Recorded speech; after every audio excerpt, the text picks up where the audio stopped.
साथियों नमस्ते। तो आज हम अध्याय 11 विद्युत इससे संबंधित जो इम्पोर्टेंट पॉइंट्स है वो समझेंगे।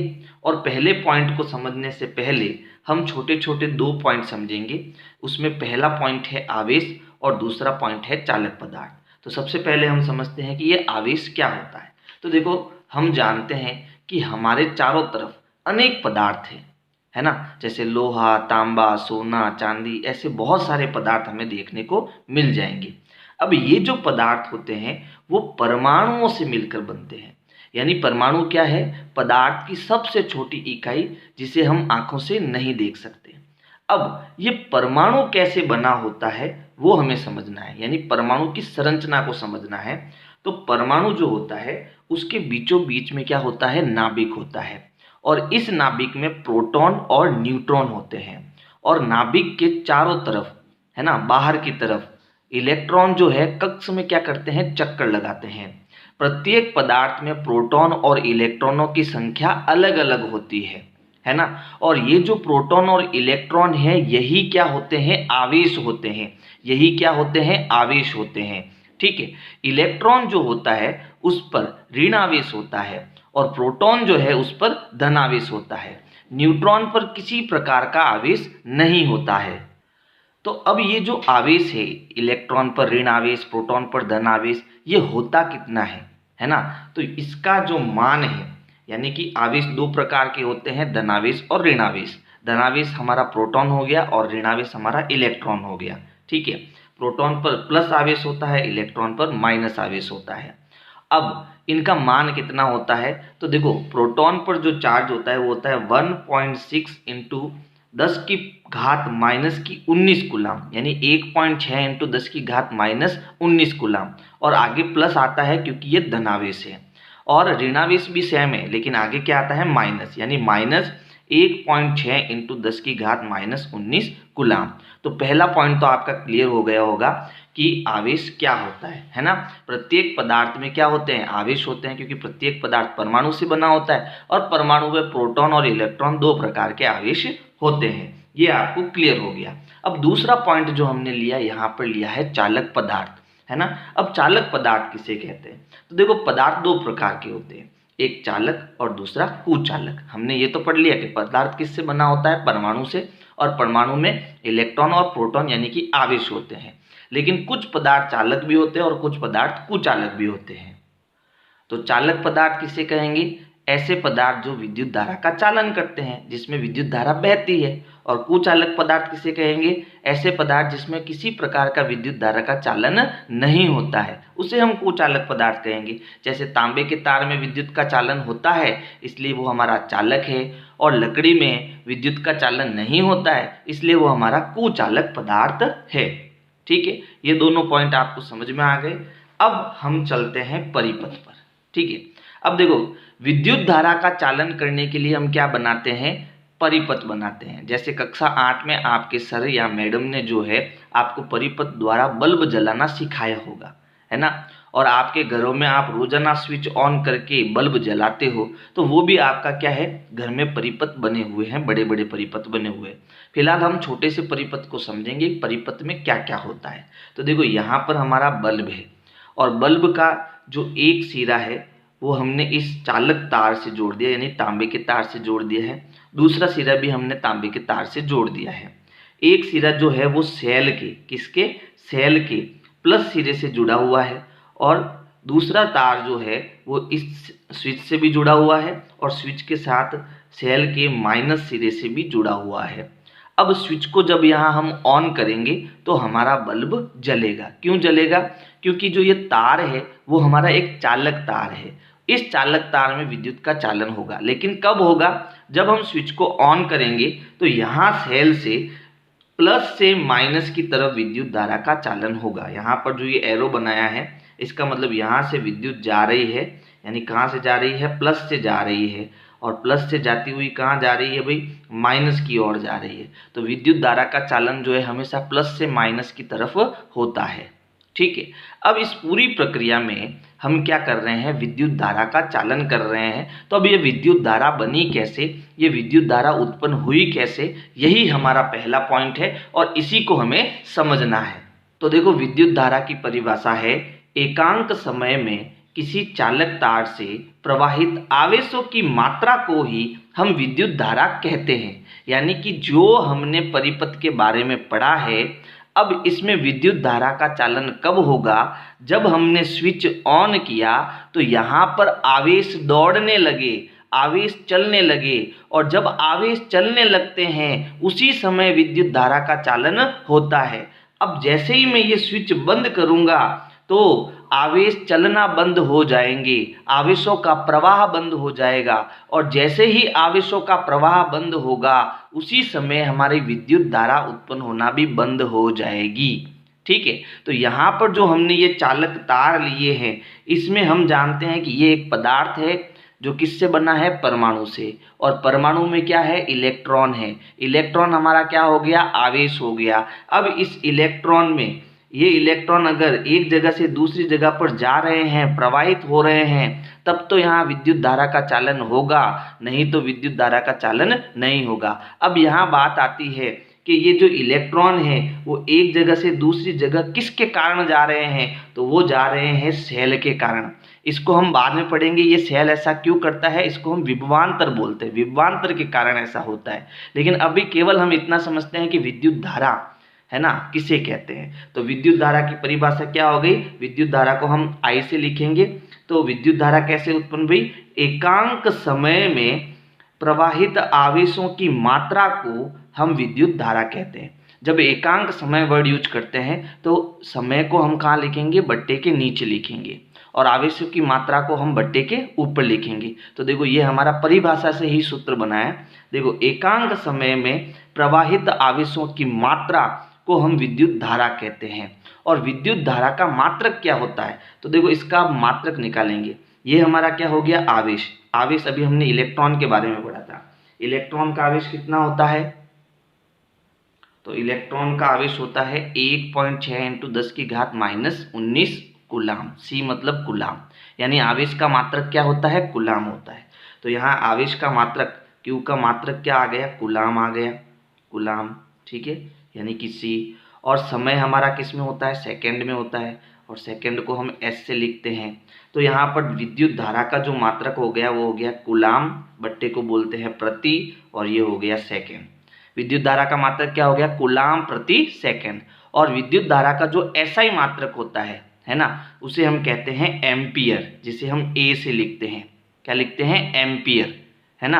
यानी विद्युत धारा के दो मात्रक है, एक तो कूलाम प्रति सेकंड और दूसरा एम्पियर। एसआई मात्रक क्या है, तो एम्पियर है। ठीक है, तो ये आपका पहला टॉपिक तो क्लियर हो गया भाई, विद्युत धारा क्या होती है। तो एकांक समय में किसी चालक तार में प्रवाहित आवेशों की मात्रा को ही हम विद्युत धारा कहते हैं, अर्थात I = Q/T। ठीक है, I हमारा हो गया धारा का मात्रक हो गया एम्पियर, Q का मात्रक हो गया कूलाम, और समय का मात्रक हो गया सेकंड। और ये सारे हमारे क्या है, एसआई मात्रक, है ना। धारा का एसआई मात्रक क्या है, एम्पियर है, याद रखना। दूसरी परिभाषा, अगर मान लो ये परिभाषा आपको याद नहीं हुई है तो विद्युत धारा की परिभाषा ये भी लिख सकते हो, विद्युत आवेश के प्रवाह की दर को विद्युत धारा कहते हैं। यानी आवेश का प्रवाह होगा तो क्या बनेगी, विद्युत धारा बनेगी। अगला पॉइंट है, उन परिपथों में जिनमें धातु के तार उपयोग होते हैं आवेशों के प्रवाह की रचना इलेक्ट्रॉन करते हैं। यानी कि जो हम परिपथ बनाते हैं, यहाँ पर बल्ब जल रहा है, यहाँ हमने सेल लगाया और यहाँ स्विच को ऑन किया। जैसे ही हमने ऑन किया, ठीक है, तो सेल क्या करता है, आवेशों को धक्का देता है। लेकिन ये जो चालक तार है इसमें क्या होते हैं, इलेक्ट्रॉन होते हैं, तो ये दौड़ने लग जाते हैं। यानी आवेशों के प्रवाह की दर को ही हम विद्युत धारा कहते हैं, है ना। तो इस चालक तार में क्या होता है, इलेक्ट्रॉन होता है, और ये इलेक्ट्रॉन दौड़ते हैं, इसीलिए विद्युत धारा का चालन होता है। तो यहाँ पर पॉइंट क्या था, उन परिपथों में जिनमें धातु के तार उपयोग होते हैं आवेशों के प्रवाह की रचना कौन करता है, इलेक्ट्रॉन करता है। यानी यहाँ पर आवेश किसे कहा गया है, इलेक्ट्रॉनों को कहा गया है। अगला पॉइंट है, विद्युत धारा की दिशा इलेक्ट्रॉनों के प्रवाह की दिशा से विपरीत होती है। बहुत ही इंपॉर्टेंट पॉइंट है, आपको याद रखना है। ये क्या कह रहा है कि यहाँ पर जब हमने सेल लगाया तो विद्युत धारा का जो चालन है वो यहाँ पर जैसे ये अपना धन टर्मिनल है और ये ऋण टर्मिनल है, सेल का धन टर्मिनल और ये ऋण टर्मिनल, तो विद्युत धारा का चलन कैसे होगा, यहाँ प्लस से निकलेगा, इधर आएगा और माइनस की ओर जाएगा, यानी विद्युत धारा का चालन प्लस से माइनस की ओर होगा। लेकिन इस चालक तार में जो इलेक्ट्रॉन है उसका चालन विद्युत धारा की दिशा के विपरीत होगा, यानी इलेक्ट्रॉन जो होते हैं वो इस साइड में चलेंगे, यानी विपरीत दिशा में चलेंगे, विद्युत धारा की विपरीत दिशा में चलेंगे। बात समझ में आ गई? क्योंकि देखो इलेक्ट्रॉन किस तरफ जाएगा, इलेक्ट्रॉन माइनस से प्लस की तरफ जाएगा, समझ गए, और विद्युत धारा प्लस से माइनस की तरफ जाएगी। बहुत ही इंपॉर्टेंट पॉइंट है, आपको याद रखना पड़ेगा।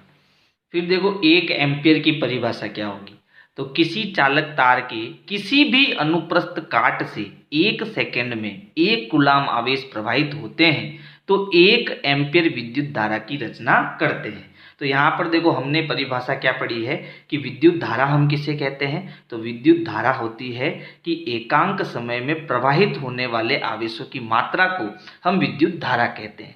अब आवेश का मात्रक क्या होता है, कूलाम, और समय का मात्रक क्या होता है, सेकंड, और विद्युत धारा का मात्रक क्या होता है, एम्पियर। तो 1 एम्पियर कब बनेगा, 1 एम्पियर कब बनेगा, तो जब हम 1 सेकंड में 1 कूलाम आवेश किसी तार से प्रवाहित होते हैं। यहाँ पर एक शब्द आया, किसी भी अनुप्रस्थ काट से, चालक तार के किसी भी अनुप्रस्थ काट से, इसका मतलब भी समझ लो, जैसे आपका ये तार है, ठीक है, तो यहाँ मैंने इसको कट किया, तो ये जो हिस्सा है जहाँ से मैंने इसको कट किया वो इसका अनुप्रस्थ काट कहलाता है। क्या कहलाता है, अनुप्रस्थ काट। आपको तार कट नहीं करना है, बस यहाँ पर ये जो पॉइंट मैं ले रहा हूँ इस पॉइंट को ही हम अनुप्रस्थ काट का क्षेत्रफल बोलते हैं। और इस क्षेत्रफल से जितने आवेश दौड़ते हैं, अगर वो 1 कूलाम संख्या में दौड़ रहे हैं तो वो 1 एम्पियर धारा की रचना करेंगे। यानी किसी चालक तार के अनुप्रस्थ काट से अगर 1 सेकंड में 1 कूलाम आवेश प्रवाहित हो रहे हैं तो वो 1 एम्पियर धारा की क्या करेंगे, रचना करेंगे। अगला पॉइंट है, 1 कूलाम में इलेक्ट्रॉनों की संख्या लगभग 6 × 10⁻18 होती है। अभी ये जो मान है हम निकालेंगे, ठीक है, यानी 1 कूलाम में कितने इलेक्ट्रॉन होते हैं, 6 × 10⁻18, यानी 6 के पीछे 18 जीरो, कितने जीरो, 18 जीरो, इतने इलेक्ट्रॉन जो है वो 1 कूलाम को बताते हैं, ठीक है। और 1 कूलाम 1 सेकंड में अगर बह रहे हैं तो वो 1 एम्पियर धारा की रचना करेंगे। अगला पॉइंट है, इलेक्ट्रॉनों पर आवेश -1.6 × 10⁻−19 कूलाम होता है, जो कि हम पढ़ चुके हैं। अब अगले पॉइंट से जो है हम इनकी, यानी 1 कूलाम में कितने इलेक्ट्रॉन होते हैं वो निकालेंगे। कैसे निकालेंगे, देखो अब हमारी आ जाती है गणित। देखो गणित और फिजिक्स जो है वो एक दूसरे से जुड़ी हुई है। अगर आपको गणित अच्छी तरीके से आती है तो फिजिक्स आप आराम से समझ पाओगे, है ना।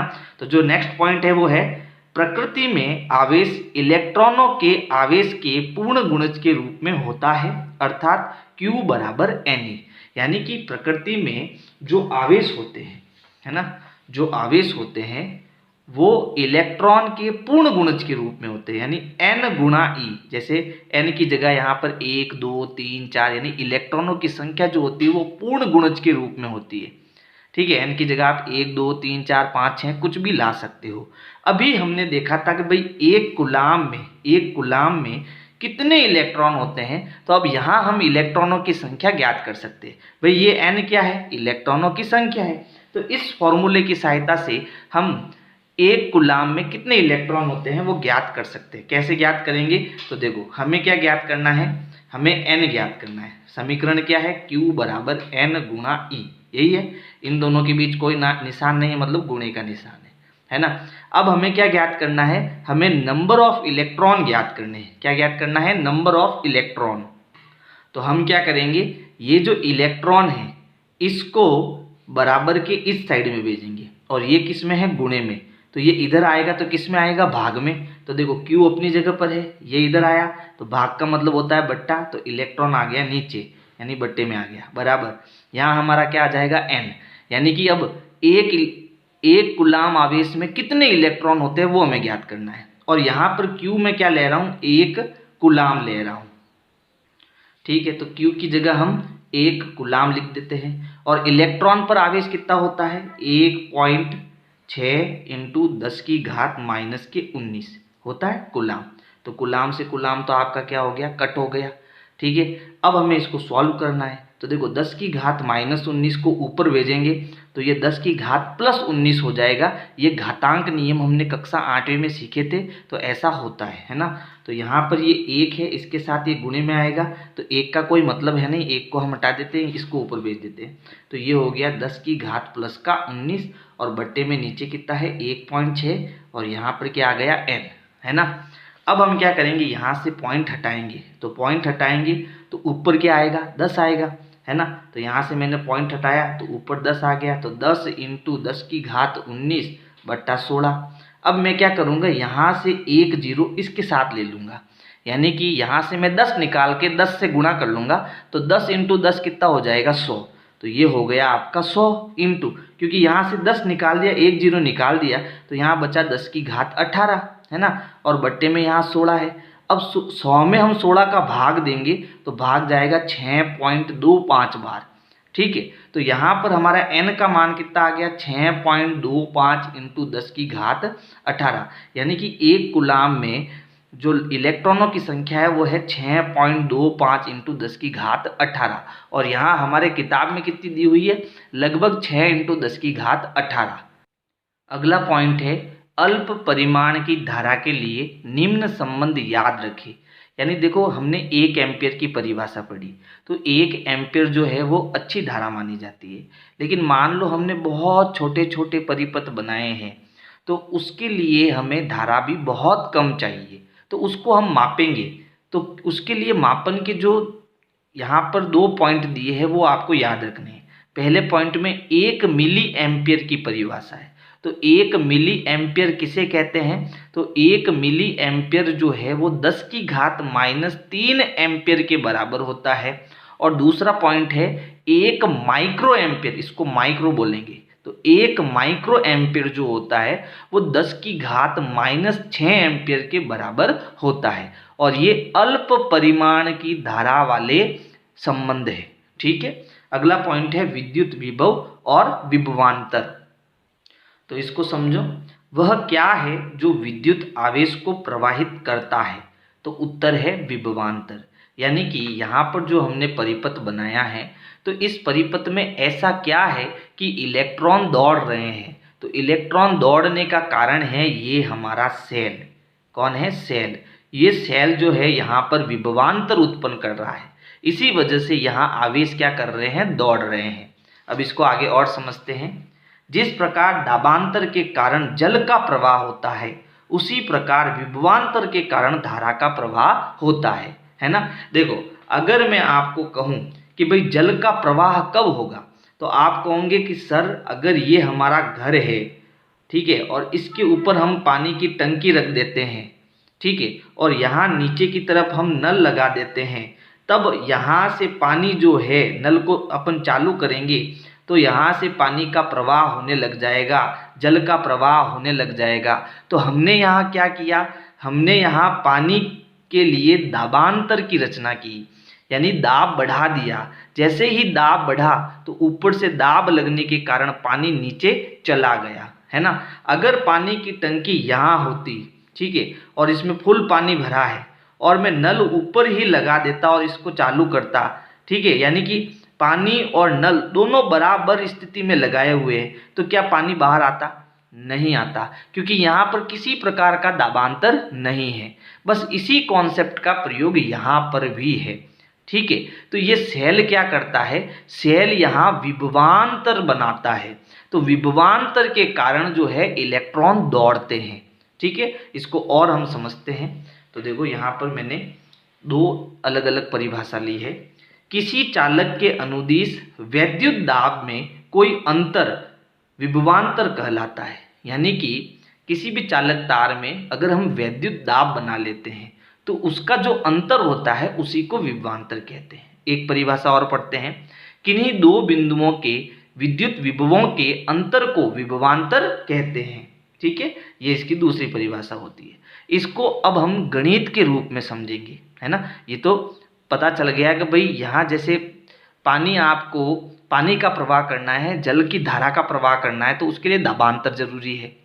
और विद्युत धारा का चालन करना है, विद्युत धारा का प्रवाह करना है, तो यहाँ विभवांतर जरूरी है। ठीक है, लेकिन यहाँ विभवांतर जो है उसको हम गणितीय रूप से कैसे समझे, तो यहाँ पर मैंने विद्युत विभव और विभवांतर दोनों को गणितीय रूप से परिभाषित करने के लिए भी परिभाषाएं लिखी है। तो देखो, विद्युत विभव किसे कहते हैं? एकांक आवेश को अनंत से किसी बिंदु तक लाने में किया गया कार्य विद्युत विभव कहलाता है। यानी कि मान लो यहाँ पर मेरे पास कोई एक आवेश है, मान लो ये कोई धनात्मक आवेश हो या ऋणात्मक आवेश, कुछ भी, कोई भी आवेश है, और इस आवेश को उठा के कहाँ से लाना है आपको? अनंत से, यानी ऐसी दूरी जिसकी अपन कल्पना ही नहीं कर सकते, अनंत दूरी से एक बिंदु पर लाने के लिए इसको क्या करना है? स्थापित करना है।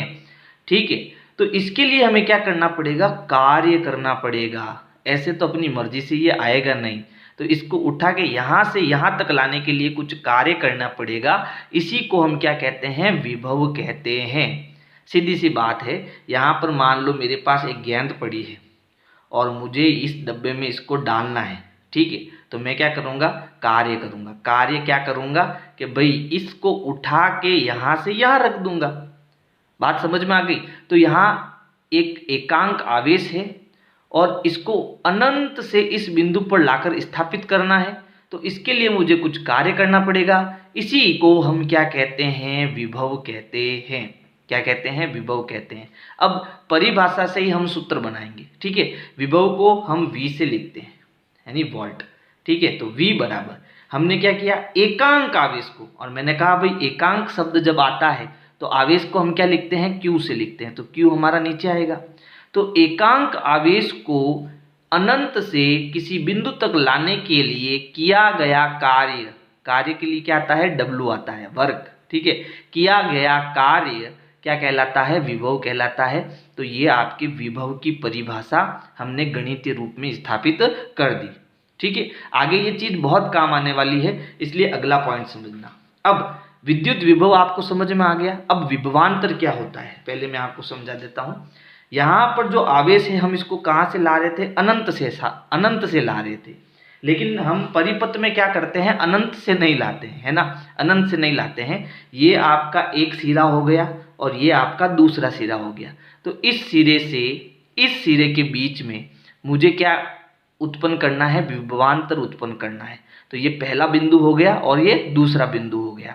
तो यहाँ जब विभवांतर होगा तब आपकी विद्युत धारा का चालन भी होगा, क्योंकि आवेश दौड़ना शुरू कर देंगे, है ना। तो अब हमारी परिभाषा कौन डिसाइड करेगा? विभवांतर डिसाइड करेगा। ठीक है, तो क्या है? एकांक आवेश को एक बिंदु से दूसरे बिंदु तक लाने के लिए किया गया कार्य उन दो बिंदुओं के बीच विभवांतर कहलाता है। अर्थात विभव बराबर कार्य बट्टा आवेश, या V बराबर W बट्टा Q। अब अगला पॉइंट है, आवेशित कणों के लिए किया गया कार्य जो है वो है W बराबर Q इंटू V। यहाँ पर जो V विभव जो है उसका मात्रक क्या होता है? वोल्ट होता है। देखो हमने क्या पढ़ा भाई, विभवांतर किसे कहते हैं या विभव किसे कहते हैं? तो एकांक आवेश को एक स्थान से दूसरे स्थान तक ले जाने में किया गया जो कार्य है वो हमारा क्या होता है? विभवांतर होता है ना। और यहाँ पर कार्य की परिभाषा क्या हो जाएगी? तो कितना कार्य करना पड़ेगा? तो यहाँ देखो आवेश किस में है? भाग में, तो उधर किस में जाएंगे? गुणे में।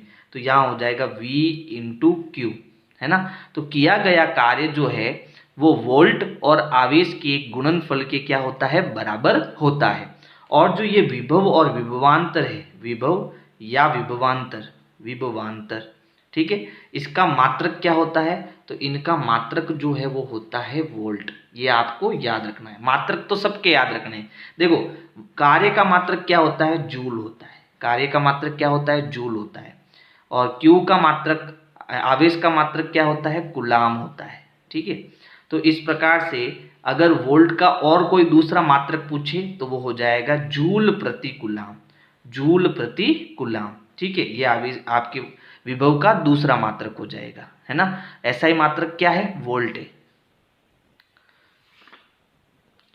अगला पॉइंट है 1 वोल्ट किसे कहते हैं? तो देखो 1 वोल्ट क्या होता है भाई, हम जानते हैं V बराबर होता है W/Q।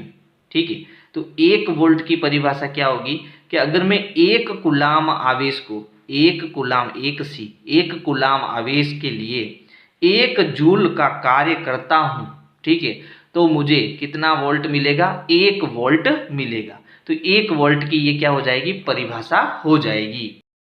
अगला पॉइंट है, किसी विद्युत परिपथ में विद्युत धारा को अमीटर से मापते हैं।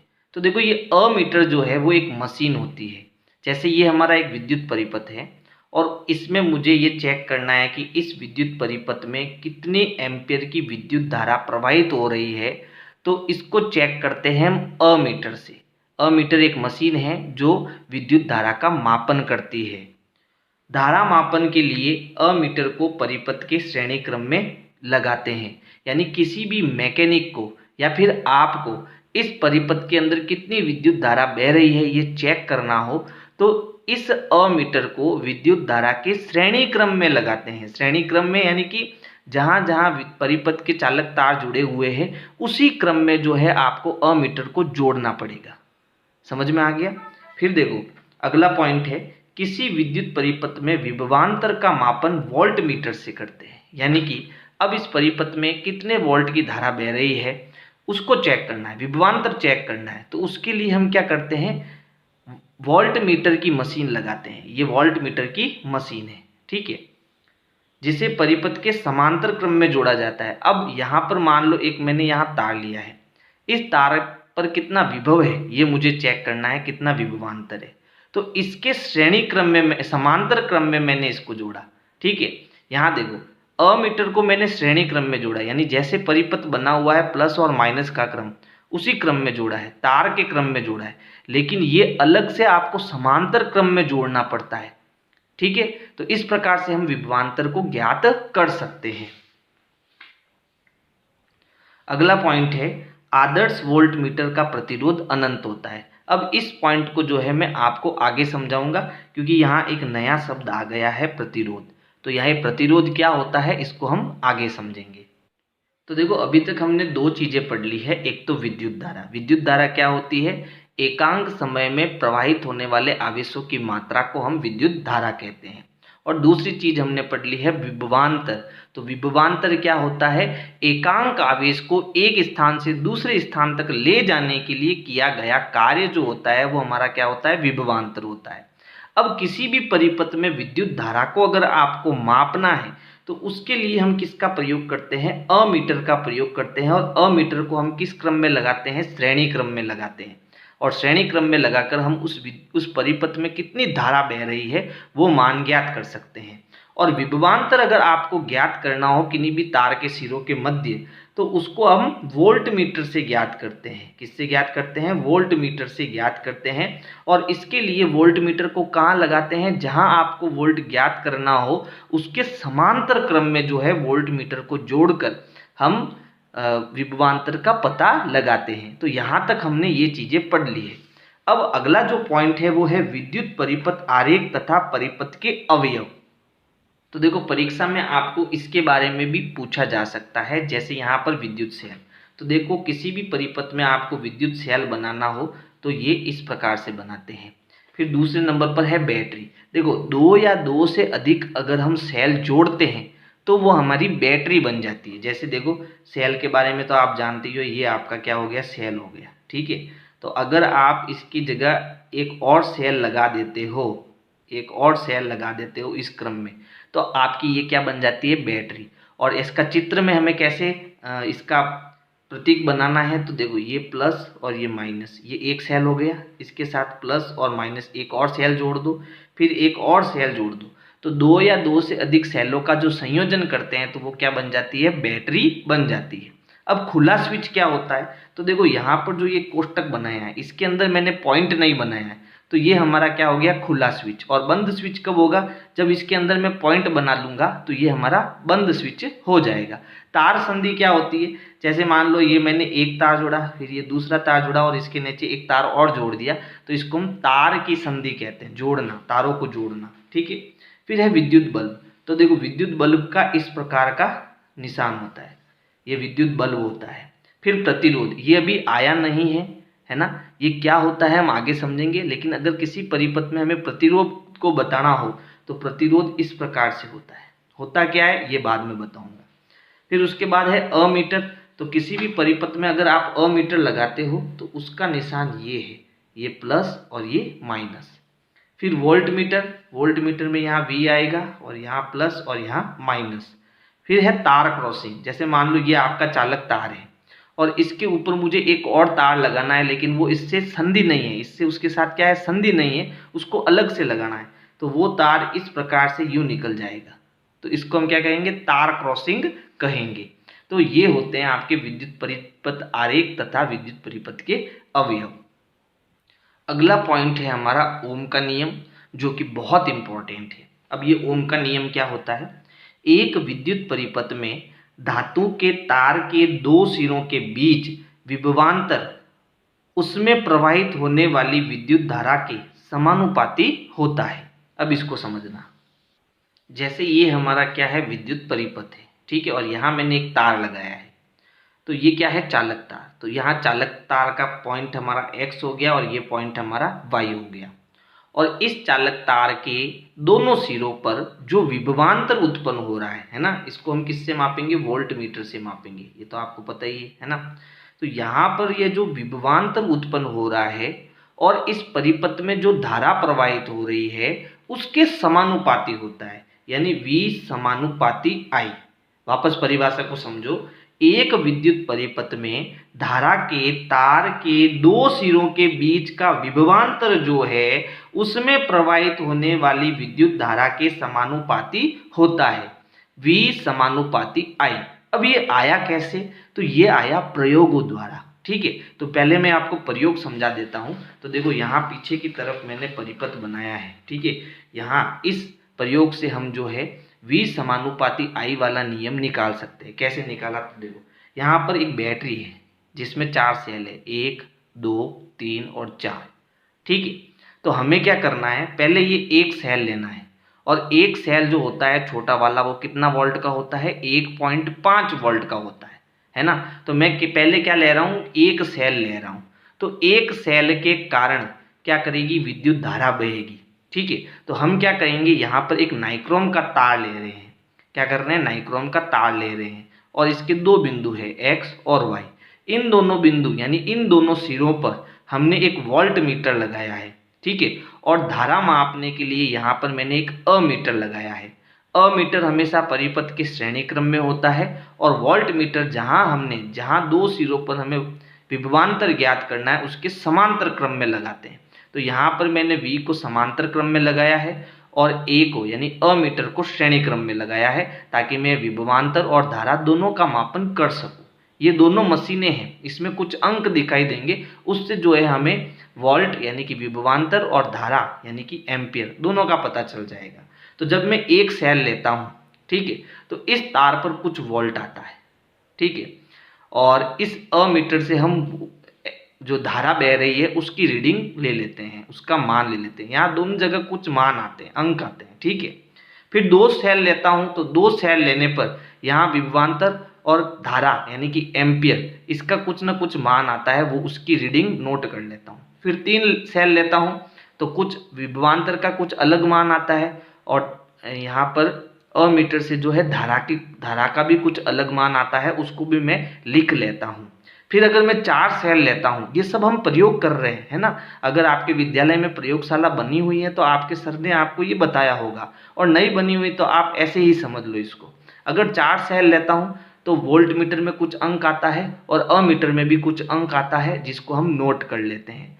जब इन सभी आंकड़ों को जो हमने पॉइंट लिए हैं उन सभी आंकड़ों को हम देखते हैं तो हम क्या देखते हैं, देखो हमें ये पता चलता है कि यहाँ पर मैंने एक ग्राफ बनाया है, ये x अक्ष है और ये y अक्ष है ना, जो कि आपने गणित में पढ़ा होगा। अब यहाँ पर ये सब हमारे एम्पियर है यानी विद्युत धारा है, और ऊपर की तरफ वोल्ट यानी विभवांतर है, ठीक है। तो यहाँ पर जब 0.1 आपकी धारा यानी एम्पियर 0.1 एम्पियर था, तो 0.4 आपका क्या था, वोल्टेज था, है ना, विभवांतर था। 0.2 धारा थी तो 0.8 विभवांतर था। 0.3 धारा थी तो 1.2 विभवांतर था। तो आप क्या देख रहे हो कि ग्राफ सीधा सीधा आगे बढ़ रहा है। तो जब ग्राफ इस प्रकार से सीधा एक रेखिक में तिरछा सीधा बढ़ता है तो इसका मतलब है कि ये दोनों चर जो हैं i और v एक दूसरे के समानुपात में होते हैं। ठीक है, तो ये समानुपात ऐसे ही किसी ने परिभाषा नहीं बनाई है, ये पूरा प्रयोग किया हुआ है। और इन दोनों चरों के मध्य यानी कि धारा और विभव के मध्य क्या संबंध निकल के आया है उसके अकॉर्डिंग ये परिभाषा बनी हुई है। मेरे ख्याल से अब आपको समझ में आ गया हो गया। अब बात आती है गणितीय कैलकुलेशन की। तो चलो अब इसको गणित से समझते हैं कि यहाँ पर ये क्या परिभाषा कहना चाहती है। तो किसी विद्युत परिपथ में धातु के तार के दो सिरों के बीच जो उत्पन्न विभवांतर है उसमें प्रवाहित होने वाली धारा के क्या होता है, समानुपाती होता है। यानी V proportional to I, V समानुपाती I। ठीक है, अब समानुपात का मतलब ये होता है कि जैसे जैसे हम सेल बढ़ाएंगे तो विभवांतर बढ़ेगा। परिपथ के अंदर जैसे जैसे हम सेल की संख्या बढ़ाएंगे विभवांतर बढ़ेगा और विभवांतर बढ़ने के कारण धारा का मान भी बढ़ेगा। और जैसे जैसे हम सेल कम करते जाएंगे, ठीक है, तो वोल्टेज कम होगा और वोल्टेज कम होने के कारण धारा का मान भी कम होगा। यही समानुपात का मतलब होता है। यानी जिस अनुपात में ये बढ़ेगा उसी अनुपात में ये भी बढ़ेगा, जिस मान में ये बढ़ेगा उसी मान में ये भी बढ़ेगा, जिस मान में ये घटेगा उसी मान में ये भी घटेगा। ठीक है, अब समानुपात का गणित में मतलब क्या होता है वो समझो। तो देखो, अगर मैं यहाँ पर एक संख्या लेता हूँ 2, मान लो कि ये मैंने 2 सेल लिए हैं। ठीक है, तो विद्युत धारा मुझे यहाँ पर कितनी मिल रही है, 1 मिल रही है। अब मैंने सेल की संख्या बढ़ा दी। ठीक है, अब मैंने यहाँ 2 की जगह ले लिया 4, तो यहाँ मुझे 2 मिल रहा है। यहाँ मैंने 6 लिया तो यहाँ मुझे क्या मिल रहा है, 3 मिल रहा है। ये समानुपात का निशान है। ठीक है, यहाँ अगर मैंने 8 लिया तो यहाँ मुझे 4 मिल रहा है। अब मान लो इस 8 और 4 को मैं बराबर करना चाहता हूँ, इन सभी चीज़ों को मैं बराबर करना चाहता हूँ, तो मैं क्या करूँगा, 8 बराबर 4 कब बराबर होगा, जब यहाँ मैं 2 का गुणा कराऊंगा। तो 2 4 दूनी क्या हो जाएगा 8। अगर मुझे 6 और 3 को बराबर करना है तो 6 बराबर 2 गुणा 3 करूँगा तो 6 हो जाएगा। अगर मुझे 2 और 1 को बराबर करना है तो 2 बराबर 2 गुणा 1 करूँगा तो ये बराबर हो जाएगा, है ना। यानी हर जगह देखो मैं किसका गुणा करूंगा, 2 का गुणा करूंगा। तो 2 यहाँ मेरा क्या हो गया, एक निश्चित संख्या हो गई जिसे मैं बोलूंगा नियतांक। यानी जैसे ही इस नियतांक का मैं यहाँ गुणा करता हूं तो वो दोनों चर ऑटोमेटिक बराबर हो जाते हैं। ये केवल मैंने एक समझाने के लिए बताया है ना। तो यहाँ पर अगर मुझे इन दोनों को बराबर करना है तो V = I कब होगा, जब मैं यहाँ एक नियतांक का गुणा करूंगा, एक निश्चित संख्या का गुणा करूंगा, तो ये दोनों ऑटोमेटिक क्या हो जाएंगे, बराबर हो जाएंगे। और ये R जो है, इस R को हम प्रतिरोध बोलते हैं। इस R को हम क्या बोलते हैं, प्रतिरोध बोलते हैं। यानी कि किसी भी परिपथ में किसी तार के 2 सिरों पर उत्पन्न विभवांतर जो है वो उसमें प्रवाहित होने वाली धारा के समानुपाती होता है और V = R गुणा I होता है। R यहाँ पर एक नियतांक है जिसे हम प्रतिरोध कहते हैं। अब ये प्रतिरोध क्या क्या चीजें हैं इसको और आगे पढ़ते हैं। तो देखो, तो यहाँ देखो V proportional to I, V = RI। R हमारा क्या, एक नियतांक है जिसे हम प्रतिरोध कहते हैं। अगर मुझे R का मान ज्ञात करना है तो I को हम उधर भेजेंगे, I यहाँ गुणे में है तो उधर भाग में चला जाएगा, तो R बराबर V/I मिलेगा, R बराबर V/I मिलेगा। तो अब इसका R का जो मात्रक है वो क्या होता है, तो देखो, तो R मुझे ज्ञात करना है, ठीक है, तो I को उधर भेजूंगा तो ये V/I हो जाएगा। इसका मात्रक मुझे ज्ञात करना है तो V तो होता है वोल्ट और I होता है एम्पियर। ठीक है, तो मात्रक क्या आ गया, वोल्ट/एम्पियर। मात्रक क्या आ गया, वोल्ट/एम्पियर। और इसका एक SI मात्रक भी होता है। SI मात्रक क्या होता है, ओम। क्या होता है, ओम। इस ओम को हम ऐसे लिखते हैं।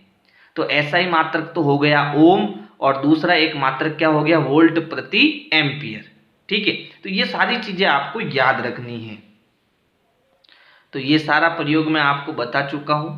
अब यहाँ R बराबर V/I मिला। ठीक है, इसको भी समझते हैं कि ये क्या है। यानी कि मैंने आपको अभी बताया था कि ये एक नियतांक है, एक फिक्स राशि है। इस फिक्स राशि के कारण ही ये क्या हो जाते हैं, बराबर हो जाते हैं। ठीक है, जैसे अभी मैंने आपको ये बताया था कि भाई 2 समानुपाती 1, 4 समानुपाती 1, तो ये दोनों बराबर इस फिक्स राशि के कारण बराबर हो रहे हैं, जिसे हम नियतांक बोल रहे हैं, है ना। तो यहाँ पर ये r एक नियतांक, एक फिक्स राशि है।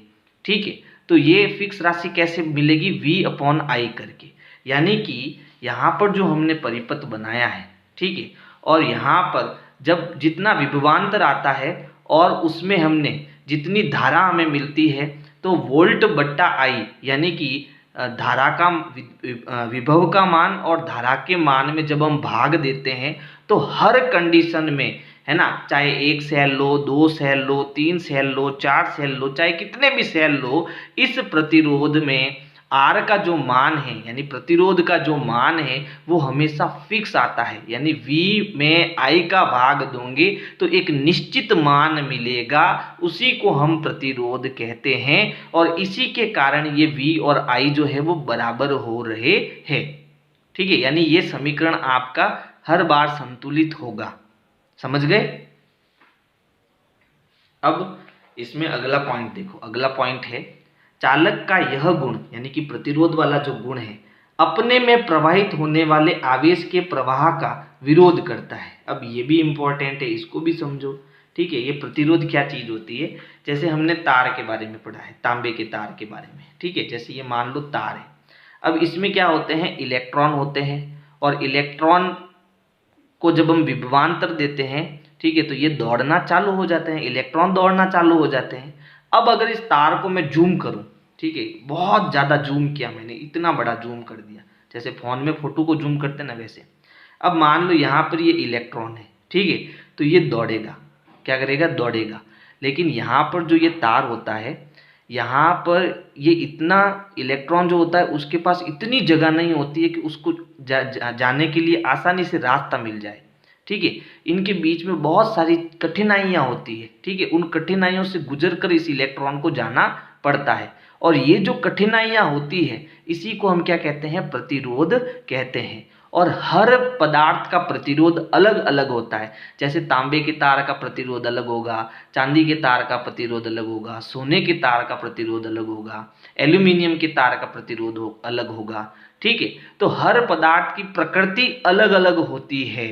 बात समझ में आ गई। हर प्रकार की प्रकृति अलग अलग होती है, इसी कारण से उसका प्रतिरोध भी अलग अलग होता है। ठीक है, और ये प्रतिरोध क्या करता है, जो उसमें आवेश प्रवाहित हो रहे हैं उसके प्रवाह का विरोध करता है, कि भाई इलेक्ट्रॉन को मैं इतने आसानी से एक स्थान से दूसरे स्थान तक नहीं जाने दूंगा। ठीक है, एक स्थान से दूसरे स्थान तक नहीं जाने दूंगा। ठीक है, इसीलिए सेल को जोर लगाना पड़ता है, विभवांतर उत्पन्न करना पड़ता है, इस प्रतिरोध के कारण ही। ठीक है, और प्रतिरोध अगर ज्यादा होगा तो सेल फटाफट जो है अपनी शक्ति खो देगा, यानी कि सेल उसका रासायनिक प्रभाव जो है वो फटाफट खत्म हो जाएगा, यानी सेल एक तरीके से आपका खराब हो जाएगा, जल्दी खराब हो जाएगा। ठीक है, इसलिए हम ज्यादातर तांबे का तार का प्रयोग करते हैं, क्योंकि उसमें प्रतिरोध जो है, उसमें भी प्रतिरोध होता है लेकिन इतना नहीं होता है जितना दूसरे तारों में होता है ना। तो हम हमेशा घरों में जो है तांबे का तार का प्रयोग करते हैं, क्योंकि वो एक सही तार है। ठीक है, वो एक क्या है, सही तार है। तो यहाँ पर प्रतिरोध हमेशा क्या करता है, प्रतिरोध जो है आवेश के प्रवाह का विरोध करता है, आसानी से आवेश को जाने नहीं देता है, उसी को हम प्रतिरोध कहते हैं। प्रतिरोध का जो एसआई मात्रक है वो ओम है, और 1 ओम अगर आपको चाहिए तो 1 एम्पियर धारा और 1 वोल्ट, वो 1 वोल्ट बट्टा 1 एम्पियर करेंगे तो आपको 1 ओम मिलेगा। तो देखो अभी तक हमने 3 चीजें पढ़ ली है, विद्युत धारा, विभवांतर और प्रतिरोध। ठीक है, अब आगे हम पढ़ते हैं, वोल्टा में बिना कोई परिवर्तन किए परिपथ की विद्युत धारा को बढ़ाने अथवा घटाने के लिए उपयोग किए जाने वाले अवयव को परिवर्ती प्रतिरोध कहते हैं। यानी कि अगर हमने कोई परिपथ लिया, ठीक है, और उसमें हमें क्या करना है, जो वोल्टता है, जो विभवांतर है, उसके साथ किसी प्रकार की छेड़ाछाड़ी नहीं करनी है। यानी वोल्टता में कोई परिवर्तन हम करना नहीं चाहते हैं, लेकिन जो परिपथ में धारा बह रही है उसको मैं कभी कम करना चाहता हूँ और कभी जो है ज़्यादा करना चाहता हूँ, तो ये चीज़ मैं कर सकता हूँ। और ये चीज़ मैं कैसे कर सकता हूँ? तो इसके लिए मुझे क्या करना पड़ेगा? परिवर्ती प्रतिरोध परिपथ में प्रयोग लाना पड़ेगा। ठीक है, अब ये परिवर्ती प्रतिरोध कैसे लाऊंगा? तो इसके लिए हम एक युक्ति का प्रयोग करते हैं जिसे हम कहते हैं धारा नियंत्रक। आपने प्रयोगशाला में धारा नियंत्रक देखा होगा, और अगर नहीं देखा है तो आपकी बुक में उसका चित्र बना हुआ है, आप उसे देख लेना। ठीक है, तो ये धारा नियंत्रक क्या करता है? प्रतिरोध को परिवर्तित करने के लिए प्राय एक युक्ति का प्रयोग करते हैं जिसे हम धारा नियंत्रक कहते हैं। एक ही साइज के चालकों में वह चालक जिसका प्रतिरोध कम होता है वह अधिक अच्छा चालक होता है। अब ये भी अच्छा पॉइंट है, इसको भी समझो। जैसे एक ही साइज के मैंने अलग अलग तार लिए, जैसे मान लो ये एक तार मैंने तांबे का लिया, ठीक है, दूसरा तार जो है ये सी से डी, ठीक है, ये मैंने लोहे का लिया। तो अलग अलग तार, एक ही साइज सेम है सबकी, एक ही साइज के मैंने अलग अलग तार ली। ठीक है, अब इसमें विद्युत का चालन अच्छा होगा या इसमें विद्युत का चालन अच्छा होगा? मैं अगर कोई परिपथ, छोटा परिपथ अपने स्तर पर बनाना चाहता हूं और उसके लिए किस में विद्युत का चालन अच्छा होगा, तो ये मुझे चेक करना है। तो यहाँ पर इसके लिए लाइन लिखी है, एक ही साइज के चालकों में वह चालक जिसका प्रतिरोध कम होता है वह अधिक अच्छा चालक होता है। अब देखो यहाँ पर ये मेरे पास लोहे का तार है, ठीक है, इसमें जो प्रतिरोध R का मान है वो ज़्यादा होता है, और ये मेरा तांबे का तार है, ठीक है, इसमें R का जो मान है वो कम होता है। ठीक है, तो अच्छा चालक हमारा तांबे का तार होगा, इसकी तुलना में ये चालक तार अच्छा होगा। ठीक है, इसमें विद्युत धारा का चालन आसानी से होगा बजाय इसके। ठीक है, विद्युत का चालन इसमें भी होगा, लेकिन विद्युत चालन अच्छा चालक कौन होगा? तांबे का तार होगा, क्योंकि इसका प्रतिरोध कम है और इसका प्रतिरोध ज्यादा है। भाई प्रतिरोध का मतलब होता है बाधा। ठीक है, तो इस तार में बाधा कम है तो आई को जाने के लिए रास्ता साफ दिखाई देगा, इसमें बाधा ज्यादा है तो आई को जाने के लिए थोड़ी कठिनाई होगी। ठीक है, फिर देखो किसी चालक तार का प्रतिरोध, अब देखो जिसका प्रतिरोध कम होगा वो विद्युत का अच्छा चालक होगा, है ना। तो आपको अच्छा चालक प्राप्त करना है तो आपको प्रतिरोध देखना पड़ेगा, और प्रतिरोध जो है वो 3 बातों पर निर्भर करता है। किसी चालक तार का जो प्रतिरोध अगर आपको चेक करना है कि उसमें अगर हमें कंपेयर करना है दो तारों को, ठीक है, कि भाई किसका प्रतिरोध कम है और किसका प्रतिरोध ज्यादा है, तो उसके लिए प्रतिरोध जो होता है वो 3 बातों पर निर्भर करता है। पहला, चालक की लंबाई, यानी जो तार हम ले रहे हैं वो लंबाई कितना है उसका। दूसरा, उसके अनुप्रस्थ काट का क्षेत्रफल। अब अनुप्रस्थ काट का क्षेत्रफल होता, जैसे मान लो ये मैंने एक तार लिया, ठीक है, ये मैंने एक क्या लिया? तार लिया। तो यहाँ से मैं इसको काटता हूँ, तो काटने के बाद में ये मैंने इसको काट लिया, ठीक है, तो ये जो इसकी मोटाई है ये इसका अनुप्रस्थ काट का क्षेत्रफल कहलाता है। अब इसका क्षेत्रफल बड़ा ज़्यादा है कि कम है, तो इस बात पर भी प्रतिरोध निर्भर करता है। तीसरा पॉइंट है, इस उसके पदार्थ की प्रकृति पर निर्भर करता है। भाई वो लोहा है, तांबा है, क्या है, तो उसकी प्रकृति पर भी निर्भर करता है। तो किसी चालक तार का प्रतिरोध 3 बातों पर निर्भर करता है कि भाई उस तार की लंबाई कितनी है, उसके अनुप्रस्थ काट का क्षेत्रफल कितना है, और उस पदार्थ की प्रकृति क्या है। अब इन तीनों चीजों के लिए प्रतिरोध जो है उसको गणित में हम समझेंगे कि ये किस प्रकार से उसके ऊपर निर्भर होता है। तो देखो, अगर मैं चालक तार की लंबाई की बात करूं तो हमेशा जो प्रतिरोध होता है वो चालक तार की लंबाई के समानुपात में होता है। यानी कि अगर चालक तार की लंबाई ज़्यादा है तो प्रतिरोध भी ज़्यादा होगा। अगर चालक तार की लंबाई कम है तो प्रतिरोध यानी कि बाधा कम होगी। दूसरी चीज, जो प्रतिरोध होता है वो क्षेत्रफल के व्युत्क्रमानुपाती होता है। ये बट्टे में जब संख्या आती है तो उसको हम व्युत्क्रमानुपात में बोलते हैं। समानुपात में एक चीज को बढ़ाने पर दूसरी चीज बढ़ती है, लेकिन व्युत्क्रमानुपात में एक चीज को बढ़ाने पर दूसरी चीज घटती है। कैसे घटती है अभी समझाऊंगा। जैसे क्षेत्रफल जितना ज्यादा होगा, प्रतिरोध उतना ही कम होगा। जैसे एक तो ये पतला तार है और एक ये मैंने ज़्यादा तार लिया है, ठीक है, तो इसका क्षेत्रफल ज़्यादा है तो इसका प्रतिरोध कम होगा, बाधा कम होगी, तो बाधा कम होगी तो धारा आसानी से बहेगी, विद्युत धारा आसानी से बहेगी, है ना। लंबाई ज़्यादा होगी तो बाधा ज़्यादा होगी, बाधा ज़्यादा होगी तो विद्युत धारा को बहने के लिए मुश्किलों का सामना करना पड़ेगा। तो ये सारी चीज़ें आपको समझना बहुत ज़रूरी है। अब ये ऐसा क्यों हुआ, व्युत्क्रमानुपात में एक बढ़ने पर दूसरा घटता है, ऐसा क्यों, इसको समझो। जैसे देखो, मैंने यहाँ पर नीचे 4 लिया, ठीक है, ऊपर 2 लिया, तो 2 एकम 2, 2 दूनी 4, और 1/2 का मतलब कितना होता है, 1/2 का मतलब होता है 0.5। अब मैं 4 ऊपर ले लेता हूँ और 2 नीचे ले लेता हूँ, तो 2 एकम 2, 2 दूनी 4, तो ये हो गया 2/1, 2/1 का मतलब 2, ठीक है। तो देखो, नीचे संख्या ज़्यादा होगी और ऊपर कम होगी तो मान हमें कम मिलेगा, मान हमें क्या मिलेगा, कम मिलेगा। बात समझ में आ गई। तो नीचे यहाँ ए हमारा जितना ज़्यादा होगा तो आर का मान क्या मिलेगा, हमें कम मिलेगा, ठीक है। तो व्युत्क्रमानुपात में बट्टे के नीचे होने के कारण एक चर के बढ़ने पर दूसरा चर घटता है, ये आपको याद रखना पड़ेगा, ठीक है। तो तार की लंबाई बढ़ने पर प्रतिरोध बढ़ता है और क्षेत्रफल बढ़ाने पर प्रतिरोध कम होता है।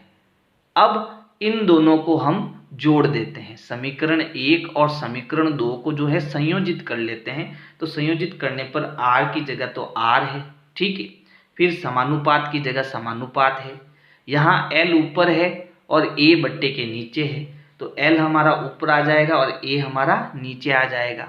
अब यहाँ पर भी ये समानुपात का निशान है, इसको मुझे हटाना है, हटेगा कब, यहाँ इसको हटा के मुझे बराबर लाना है। तो बराबर कब होगा, जब यहाँ पर कोई नियतांक का गुणा करेंगे, है ना। तो नियतांक यहाँ मुझे लेना पड़ेगा रो, इसको हम रो बोलते हैं। तो जैसे ही मैं ये नियतांक रो लूँगा तो ये निशान हटकर ये फिर क्या हो जाएगा, अमाउंट बराबर हो जाएगा। यानी r कब बराबर होगा, जब हम L/A करके किसी एक नियतांक का गुणा करेंगे तो ये दोनों साइड आपकी बराबर हो जाएगी। इसे हम जो है कहते हैं प्रतिरोधकता। क्या कहते हैं, प्रतिरोधकता, ठीक है। पहले हमने प्रतिरोध ज्ञात किया था और अब हम प्रतिरोधकता ज्ञात कर रहे हैं। यानी कि हमें किसी भी पदार्थ का प्रतिरोध ज्ञात करना है तो उस चालक तार की मैंने लंबाई कितनी ली है, उसके अनुप्रस्थ काट का क्षेत्रफल कितना लिया है, उसमें इसका भाग लगाएंगे, फिर एक फिक्स राशि होती है उससे हम इसका गुणा करेंगे, तब हमें अलग अलग पदार्थों के प्रतिरोध का मान ज्ञात होगा। तांबे का प्रतिरोध कितना है, सोने का प्रतिरोध कितना है, फलाने का प्रतिरोध कितना है, ढिमकाने का प्रतिरोध कितना है। तो इन सब का प्रतिरोध इस सूत्र की सहायता से हम ज्ञात कर सकते हैं। फिर हम जब मशीनें बनाते हैं, वैज्ञानिक बनते हैं, मशीनें बनाते हैं, तब हमें वहाँ दिमाग लगाना चाहिए कि भाई मुझे बहुत खतरनाक तरीके की विद्युत धारा का प्रवाह करना है तो मैं कौन सा पदार्थ लूँ, और मुझे बहुत कम विद्युत धारा का प्रवाह करना है किसी चीज के अंदर तो मैं कौन सा तार लूँ, तो ये वो R डिसाइड कर सकता है, ठीक है। तो देखो फॉर्मूले कितने काम आते हैं, फॉर्मूले बहुत ज़्यादा काम आते हैं, ठीक है। अब ये प्रतिरोधकता जो है इसके विषय में हम आगे पढ़ते हैं। तो यहाँ पर रो एक स्थिरांक है जिसे हम प्रतिरोधकता कहते हैं। अब मुझे प्रतिरोधकता अगर मात्रक ज्ञात करना है तो वो कैसे करेंगे, तो देखो हमें एक सूत्र निकाला है R बराबर रो L/A, ठीक है। अब मुझे इसका मात्रक निकालना है तो इन सबको हम उधर भेजेंगे। तो देखो ये रो अपनी जगह पर है ना, R भी अपनी जगह पर है। अब देखो ये भाग में है तो ये गुणे में जाएगा, तो ये गुणे में आ गया, फिर ये गुणे में है तो नीचे जाएगा, भाग में जाएगा तो ये आ गया नीचे। अब मात्रक ज्ञात करना है तो देखो प्रतिरोध का मात्रक हमने पढ़ा ओम, ये हमारा क्षेत्रफल है, क्षेत्रफल का मात्रक होता है वर्ग मीटर, मीटर की घात 2, और लंबाई का मात्रक होता है मीटर, मीटर से मीटर कट गया, ठीक है। अब यहाँ क्या बचा, ओम इंटू मीटर बराबर रो, यानी प्रतिरोधकता, ठीक है। तो प्रतिरोधकता का मात्रक है ओम इंटू मीटर। तो यहाँ पर प्रतिरोधकता का जो मात्रक है वो ओम इंटू मीटर होता है। अगला पॉइंट है, धातुओं तथा मिश्र धातुओं की प्रतिरोधकता अत्यंत कम होती है जिसका परिसर 10 की घात -8 ओम इंटू मीटर से 10 की घात -6 ओम इंटू मीटर है। यानी जो धातुएं और मिश्र धातुएं हैं इनकी प्रतिरोधकता बहुत कम होती है। प्रतिरोधकता बहुत कम होने के कारण ही जो है ये विद्युत के क्या होते हैं, अच्छे चालक होते हैं। किसी भी परिपथ में जो है हम धातुओं और मिश्र धातुओं का ही प्रयोग करते हैं ताकि उस परिपथ के अंदर विद्युत का चालन जो है वो आसानी से हो सके, है ना। इसीलिए हम हमारे घरों में कौन से तारों का प्रयोग करते हैं, तांबे के तारों का प्रयोग करते हैं।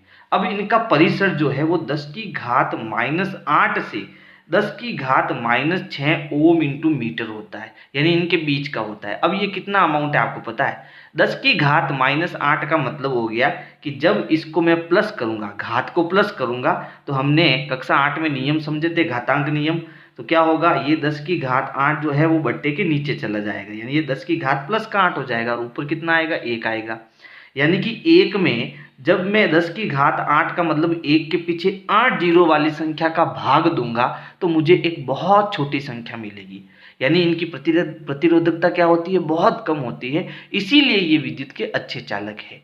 रबर तथा कांच जैसे विद्युत रोधी पदार्थों की प्रतिरोधकता 10 की घात 12 से 10 की घात 17 ओम मीटर कोटि की होती है। अब 10 की घात 12 यानी 1 के बाद 12 जीरो, इतनी बड़ी संख्या है ना। और इतनी बड़ी संख्या और इनका परिसर देखो, 10 की घात 12 से 10 की घात 17। इसीलिए हम इनको विद्युत रोधी यानी कुचालक पदार्थ कहते हैं, है ना। इसीलिए इन पदार्थों में विद्युत का चालन बिल्कुल नहीं हो पाता है। इसीलिए हम क्या करते हैं, जो तांबे के तार होते हैं उनके ऊपर जो है प्लास्टिक का लेपन कर देते हैं, जिस कारण से हम इन तांबे के तार को हाथ लगाएंगे तो हमें करंट भी नहीं आएगा, है ना। तो फिर देखो अगला पॉइंट क्या है, अगला पॉइंट है किसी पदार्थ का प्रतिरोध तथा प्रतिरोधकता दोनों ही ताप में परिवर्तन के साथ परिवर्तित होते हैं। अब ये भी आपको याद रखना पड़ेगा। यानी अगर किसी पदार्थ को आप ताप देते हो तो उसका प्रतिरोध और प्रतिरोधकता इनमें भी परिवर्तन होगा, ठीक है। अगला पॉइंट है मिश्र धातु। तो मिश्र धातुओं का उच्च ताप पर शीघ्र ही उपचयन नहीं होता है। इसी कारण से इसका उपयोग विद्युत इस्त्री, टोस्टर आदि में किया जाता है। यानी जो मिश्र धातुएं होती है वे उच्च ताप पर आसानी से पिघलती नहीं है। इसी कारण जो है इन धातुओं को हम इस्त्री में प्रयोग लाते हैं, टोस्टर में प्रयोग लाते हैं, है ना। इसमें हमें 2 पॉइंट याद रखने हैं। एक तो बल्ब का जो तंतु होता है उसमें कौन सी मिश्र धातु होती है, टंगस्टन होती है। और ये जो टंगस्टन है उसको आप जितना भी उच्च ताप दोगे ये टंगस्टन धातु पिघलती नहीं है। इसीलिए हम बल्ब में इस तंतु का प्रयोग करते हैं। दूसरा पॉइंट इसमें यह है कि विद्युत संचरण यानी विद्युत धारा का प्रवाह आसान हो, इसके लिए हम तांबे के तार और एल्यूमिनियम के तारों का अधिकतम प्रयोग करते हैं। चांदी भी विद्युत का अच्छा चालक है, इन दोनों से अच्छा चालक है, लेकिन चांदी महंगी होने के कारण हम उसका प्रयोग नहीं कर सकते, है ना। फिर नेक्स्ट है प्रतिरोध को परस्पर संयोजित करने की 2 विधियां हैं। अब इसको समझने से पहले हम ये समझते हैं कि हम आखिरकार प्रतिरोध को संयोजित करें क्यों, है ना। इनका परिपथ के अंदर संयोजन करने की ये 2 विधियां क्यों सीखे। तो देखो अब आपको ये तो समझ में आ गया, जो प्रतिरोध होता है या प्रतिरोधकता होती है वो सभी पदार्थों में होती है ना। और सभी पदार्थों का जो प्रतिरोध होता है वो अलग अलग होता है, और प्रतिरोध अलग होना इसका मतलब प्रतिरोधकता भी अलग अलग होती है। अब यहाँ पर पॉइंट उठता है कि हम अपने घरों में बहुत सारी जो है उपकरण उपयोग करते हैं, जैसे हम टीवी चलाते हैं, है ना। हम फ्रिज का प्रयोग भी करते हैं, इसी के साथ हम जो है हीटर का प्रयोग भी करते हैं। यानी बहुत सारे उपकरण जो है हम अपने घरों में प्रयोग करते हैं, है ना। तो जो टीवी है वो एक मशीन है, तो इसमें विभिन्न पदार्थों का प्रयोग होता है। अब विभिन्न पदार्थों का प्रयोग होता है इसका मतलब इनके अंदर प्रतिरोध भी होते हैं, है ना। भाई पदार्थ में क्या होता है, प्रतिरोध होता है। किसी का प्रतिरोध कम होता है, किसी का प्रतिरोध ज़्यादा होता है। तो उसके लिए हम विद्युत धारा भी अलग अलग प्रकार की हमें उनके लिए मतलब उनको विद्युत धारा भी अलग अलग चाहिए। किसी को कम धारा में काम बन जाता है, किसी ज़्यादा धारा में काम बनता है ना। तो यहाँ पर जितने भी उपकरण हम बनाते हैं वो सभी पदार्थों से बनते हैं, तो इनडायरेक्टली उनमें क्या होता है, प्रतिरोध होता है। यानी हम सीधा सीधा किसकी बात कर रहे हैं, प्रतिरोध की बात कर रहे हैं। तो अब ये जो सारे उपकरण हैं हम परिपथ कैसा बनाएं कि इन सभी उपकरणों को किस प्रकार से संयोजित करें कि हमारा काम रुके नहीं, हमारा परिपथ जो है वो निरंतर चलता रहे। तो इसके लिए हमें प्रतिरोधों का संयोजन करना सीखना पड़ेगा। और प्रतिरोध का जो संयोजन है वो दो प्रकार का होता है। एक तो है श्रेणी क्रम संयोजन और दूसरा है समांतर क्रम संयोजन, जिसे हम पार्श्व क्रम संयोजन भी कहते हैं। अब ये दोनों क्या है इसको हम विस्तार से समझेंगे। तो देखो, श्रेणी क्रम संयोजन क्या होता है?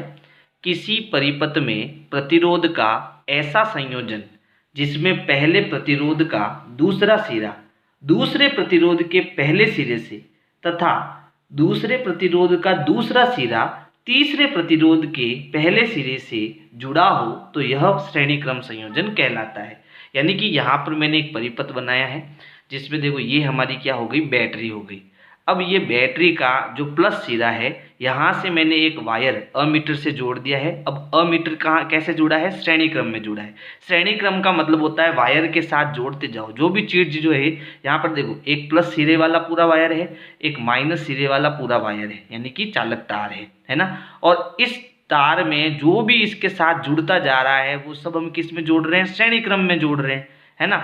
तो यहाँ पर बैटरी का जो प्लस सिरा है वहाँ से जो वायर जा रहा है उससे हमने पहले श्रेणी क्रम में अमीटर जोड़ दिया, फिर अमीटर से होते हुए हमने 3 जो है प्रतिरोध जोड़े हैं। अब प्रतिरोधों का संयोजन हमने कैसे किया? तो देखो, किसी परिपथ में प्रतिरोध का ऐसा संयोजन जिसमें पहले प्रतिरोध का दूसरा सिरा, यानी इसका जो पहला सिरा है वो तो तार से जुड़ा हुआ है, और जो दूसरा सिरा है ना, वो किससे जुड़ा हुआ है? दूसरे प्रतिरोध के पहले सिरे से जुड़ा हुआ है। बात समझ में आई?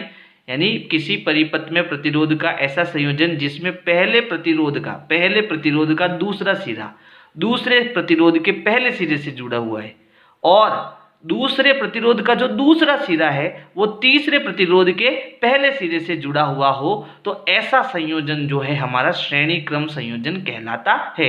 यानी ये श्रेणी क्रम संयोजन की परिभाषा हो गई। अब ऐसा करने से होगा क्या? प्रतिरोध बढ़ेगा या प्रतिरोध घटेगा, वो हम जो है इसकी गणितीय कैलकुलेशन करेंगे, है ना। तो यहाँ पर आगे क्या है? माना 3 प्रतिरोध R1, R2 और R3, ये R2 है ना। R2 व R3 श्रेणी क्रम में जोड़े गए हैं और इनके सिरों पर विभवांतर V1, V2 व V3 है। इस स्थिति में समान धारा I प्रवाहित होगी। यानी इसको समझना, हमने परिपथ में 3 प्रतिरोध तार जोड़े हैं, यानी कहीं मैंने टीवी जोड़ी है, कहीं मैंने फ्रिज जोड़ा है और कहीं मैंने हीटर जोड़ा है। यानी 3 अलग अलग चीज़ें मैंने जोड़ी है, और वो सभी किससे बनी हुई है? प्रतिरोधों से बनी हुई है। अब इस केस में क्या होगा? तो देखो, इस केस में ये होगा कि हम जानते हैं जब यहाँ से हम कुंजी को ऑन करेंगे, यानी स्विच को ऑन करेंगे, तो विद्युत धारा पूरे परिपथ में बहेगी। अब विद्युत धारा जो है, क्योंकि ये पूरा तार एक ही कनेक्शन से जुड़ा हुआ है, पूरा श्रेणी क्रम में जुड़ा हुआ है, इसका मतलब सभी में जो है विद्युत धारा हमारी समान रहेगी। विद्युत धारा यानी कि I जो है वो सब जगह समान रूप से बहेगी, क्योंकि सारा कनेक्शन एक ही परिपथ से जुड़ा हुआ है, एक ही तार से जुड़ा हुआ है, पूरा श्रेणी क्रम संयोजन है। यानी विद्युत धारा जो है वो समान रूप से सभी जगह पर बहेगी। अब जब समान रूप से बहेगी तो हमने ओम का नियम पढ़ा है, V = क्या होता है? IR होता है। तो इसको तो हमने क्या कर लिया? फिक्स कर लिया। अब बराबर की ये साइड और बराबर की ये साइड बराबर कब होगी? जब यहाँ R1, अब देखो प्रतिरोध भी हमने अलग अलग लिए है, तो अगर मैंने यहाँ R1 लिया है तो इन दोनों साइड को बैलेंस करने के लिए यहाँ पर विभव भी चेंज हो जाएगा, यानी ये V1 हो जाएगा। इसका मतलब है बराबर की दोनों साइड बराबर करने के लिए हमें R1 के अकॉर्डिंग V1 को रखना पड़ेगा। यानी कि यहाँ पर अगर मुझे इस प्रतिरोध का विभवांतर पता करना हो तो इसके दोनों सिरों पर जो है मुझे अलग से जो है क्या जोड़ना पड़ेगा? वोल्टमीटर जोड़ना पड़ेगा, है ना। यानी इसका जो विभवांतर है वो V1 आएगा, यानी विभवांतर सबका अलग अलग आएगा, है ना। यहाँ पर अगर मुझे इसका विभवांतर चेक करना है तो ऊपर मैंने अब लिख दिया है, मैं इसका नीचे बना देता हूँ। तो इसके समांतर क्रम में हमें वोल्टमीटर जोड़ना पड़ेगा, है ना। और दोनों को बराबर करने के लिए अगर इसका प्रतिरोध R2 है तो इसके अकॉर्डिंग हमारा V2 हो जाएगा। क्या हो जाएगा? V2। यानी यहाँ पर भी विभवांतर अलग आएगा, यानी विभवांतर यहाँ अलग आएगा और यहाँ भी अलग आएगा। क्यों? क्योंकि ओम का नियम कहता है V = IR। अब I तो फिक्स हो गया, तो इसका मतलब जो R होगा उसके अकॉर्डिंग हमारा विभवांतर होगा, तभी दोनों बराबर होंगे, नहीं तो बराबर नहीं होंगे। बात समझ में आ गई? इसी प्रकार R3 का विभवांतर अगर हमें चेक करना है तो इसके समांतर क्रम में हम वोल्ट मीटर लगाएंगे और इसका भी विभवांतर क्या होगा? अलग आएगा, V3 आएगा। ठीक है, तो यानी जैसा आपका प्रतिरोध होगा उसके हिसाब से आपका विभवांतर आएगा। अब हम जानते हैं क्योंकि इनके विभवांतर V1, V2 और V3 है, तो टोटल कितना विभवांतर हुआ? तो टोटल विभवांतर हमारा V हो गया। अब टोटल विभवांतर हमें कब मिलेगा? जब मैं V1, V2 और V3 को जोड़ूंगा, है ना। और V = क्या होता है? IR होता है। तो यहाँ पर V की जगह मैं I और कैपिटल R लिख सकता हूँ। V1 की जगह क्या लिख सकता हूँ? भाई I तो सब जगह समान बह रही है, तो यहाँ तो I की जगह I रहेगा, लेकिन क्योंकि यहाँ विभवांतर V1 है तो इसका प्रतिरोध क्या है? R1। तो यहाँ मैं R1 लिख सकता हूँ, क्योंकि V का सूत्र क्या है? V का सूत्र है IR, है ना, ये हम पढ़ चुके हैं। प्लस V2 क्या होगा? IR2 होगा, क्योंकि I तो सभी जगह समान बह रही है। देखो यहाँ पर भी विद्युत धारा तो I ही बहेगी, है ना, लेकिन इसका क्योंकि विभवांतर अलग आएगा और प्रतिरोध भी अलग है, इसलिए इसका जो V2 का फॉर्मूला होगा वो होगा IR2 प्लस V3 क्या होगा? IR3 होगा, है ना। यानी मैं यहाँ पर V का मान रख रहा हूँ। बात समझ में आई? यानी इसको ऐसे समझो, V = क्या होता है? IR होता है। तो V1 क्या होगा? V भी IR ही होगा, लेकिन V1 के अकॉर्डिंग R1 होगा, है ना। और V2 की जगह क्या होगा? IR2 होगा, और V3 क्या होगा? IR3 होगा। ठीक है, जैसा विभव होगा वैसा उसकी प्रतिरोध होगा, या जैसा प्रतिरोध होगा वैसा वहाँ पर विभवांतर होगा। तो ये आपको समझ में आ गया। अब देखो यहाँ I है, यहाँ भी I है और यहाँ भी I है, तीनों पदों में जो है I कॉमन आ रहा है, तो I को हम बाहर ले लेते हैं। तो ये हो गया IR बराबर I, यहाँ पर बाहर आ गया, कॉमन आ गया, तो ये बाहर आ गया, अंदर बचा R1 प्लस ये बाहर आ गया, अंदर बचा R2, ये बाहर आ गया, अंदर बचा R3। अब ये गुणे में आ गया, तो गुणे में आ गए तो इधर भाग में जाएगा, तो I/I से कैंसिल होगा। तो यहाँ पहले हम I और I को उड़ा देते हैं, यानी ये कैंसिल हो जाएंगे आगे जाकर भी, तो अभी उड़ा देते हैं। तो R हमें क्या मिला? R मिला R1 plus R2 plus R3। ये R जो है हमारा तुल्य प्रतिरोध है ना।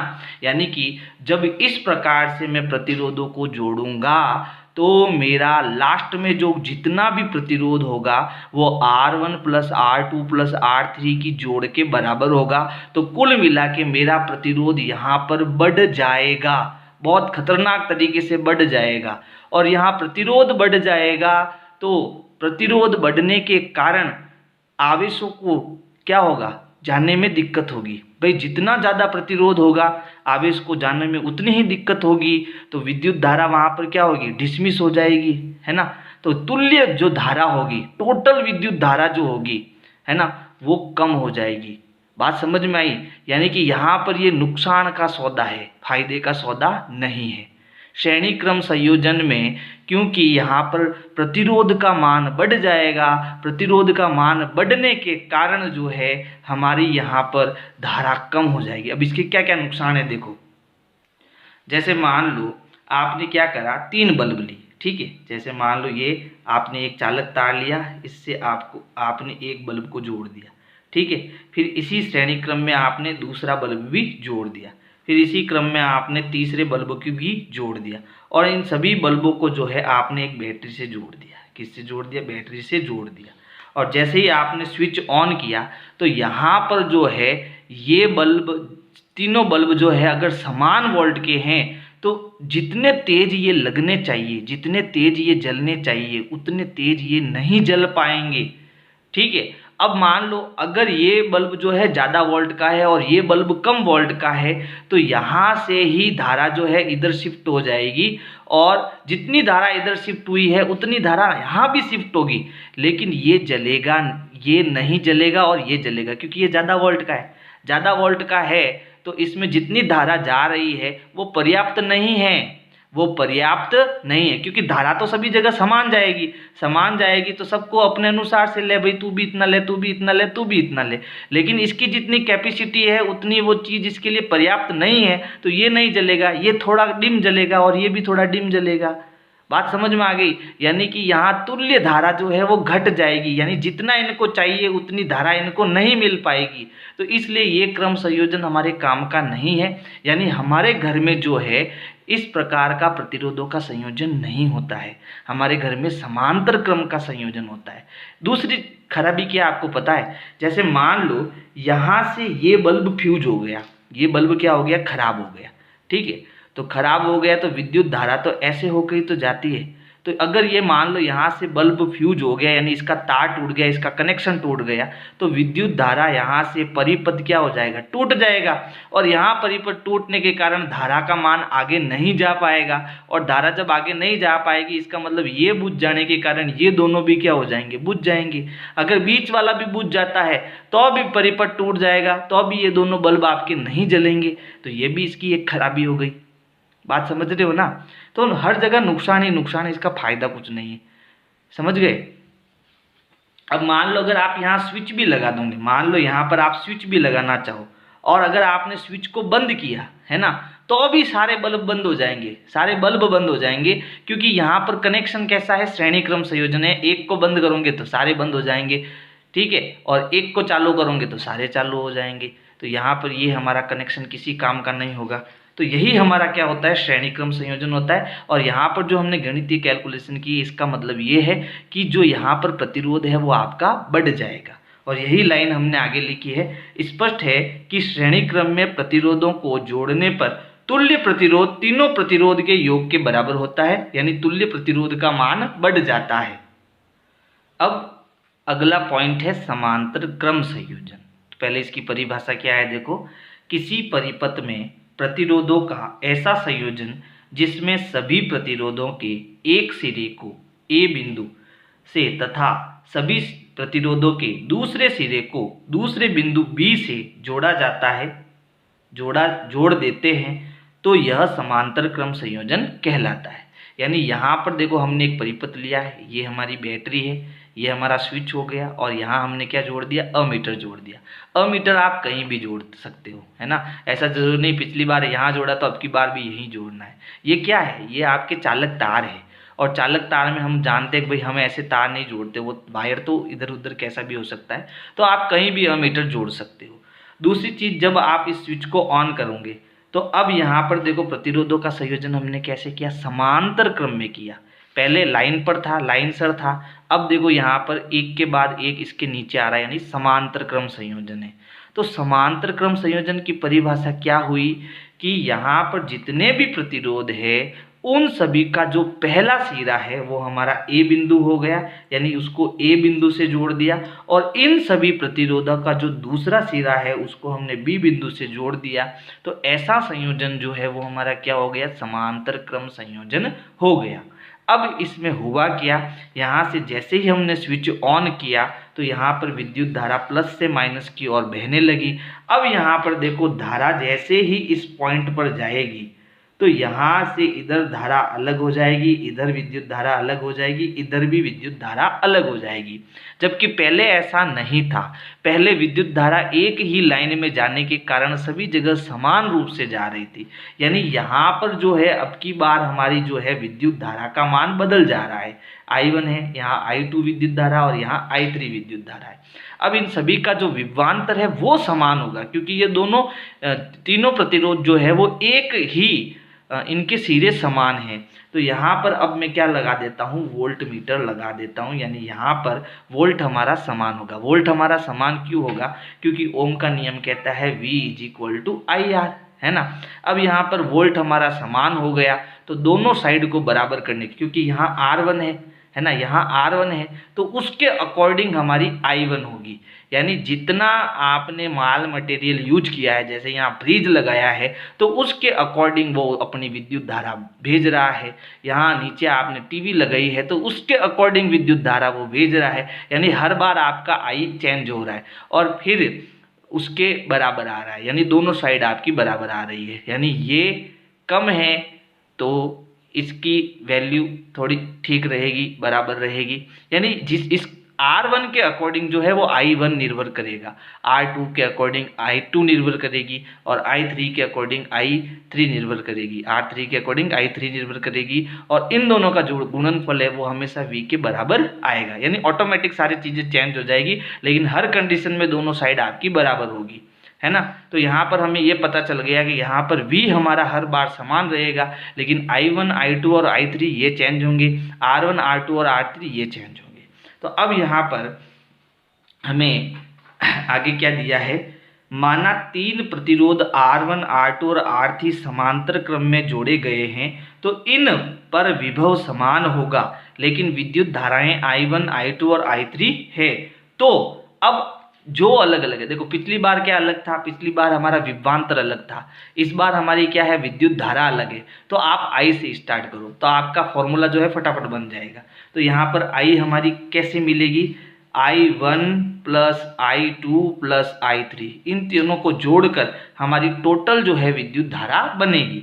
अब हमने क्या सूत्र पढ़ा था, हमने सूत्र पढ़ा था V = IR, और अब की बार हमने क्या लिया है, I लिया है। तो अब I की जगह मैं क्या लिख सकता हूँ भाई, ये दोनों गुणे में है, R उधर जाएगा भाग में, तो ये अपनी जगह पर है, ये इधर गया तो इधर ये अपॉन में आएगा, भाग में आएगा, बराबर इधर क्या आया I। तो ये अब की बार हमें फॉर्मूला लगाना है, यानी I की जगह हमें V/R लिखना है, ठीक है।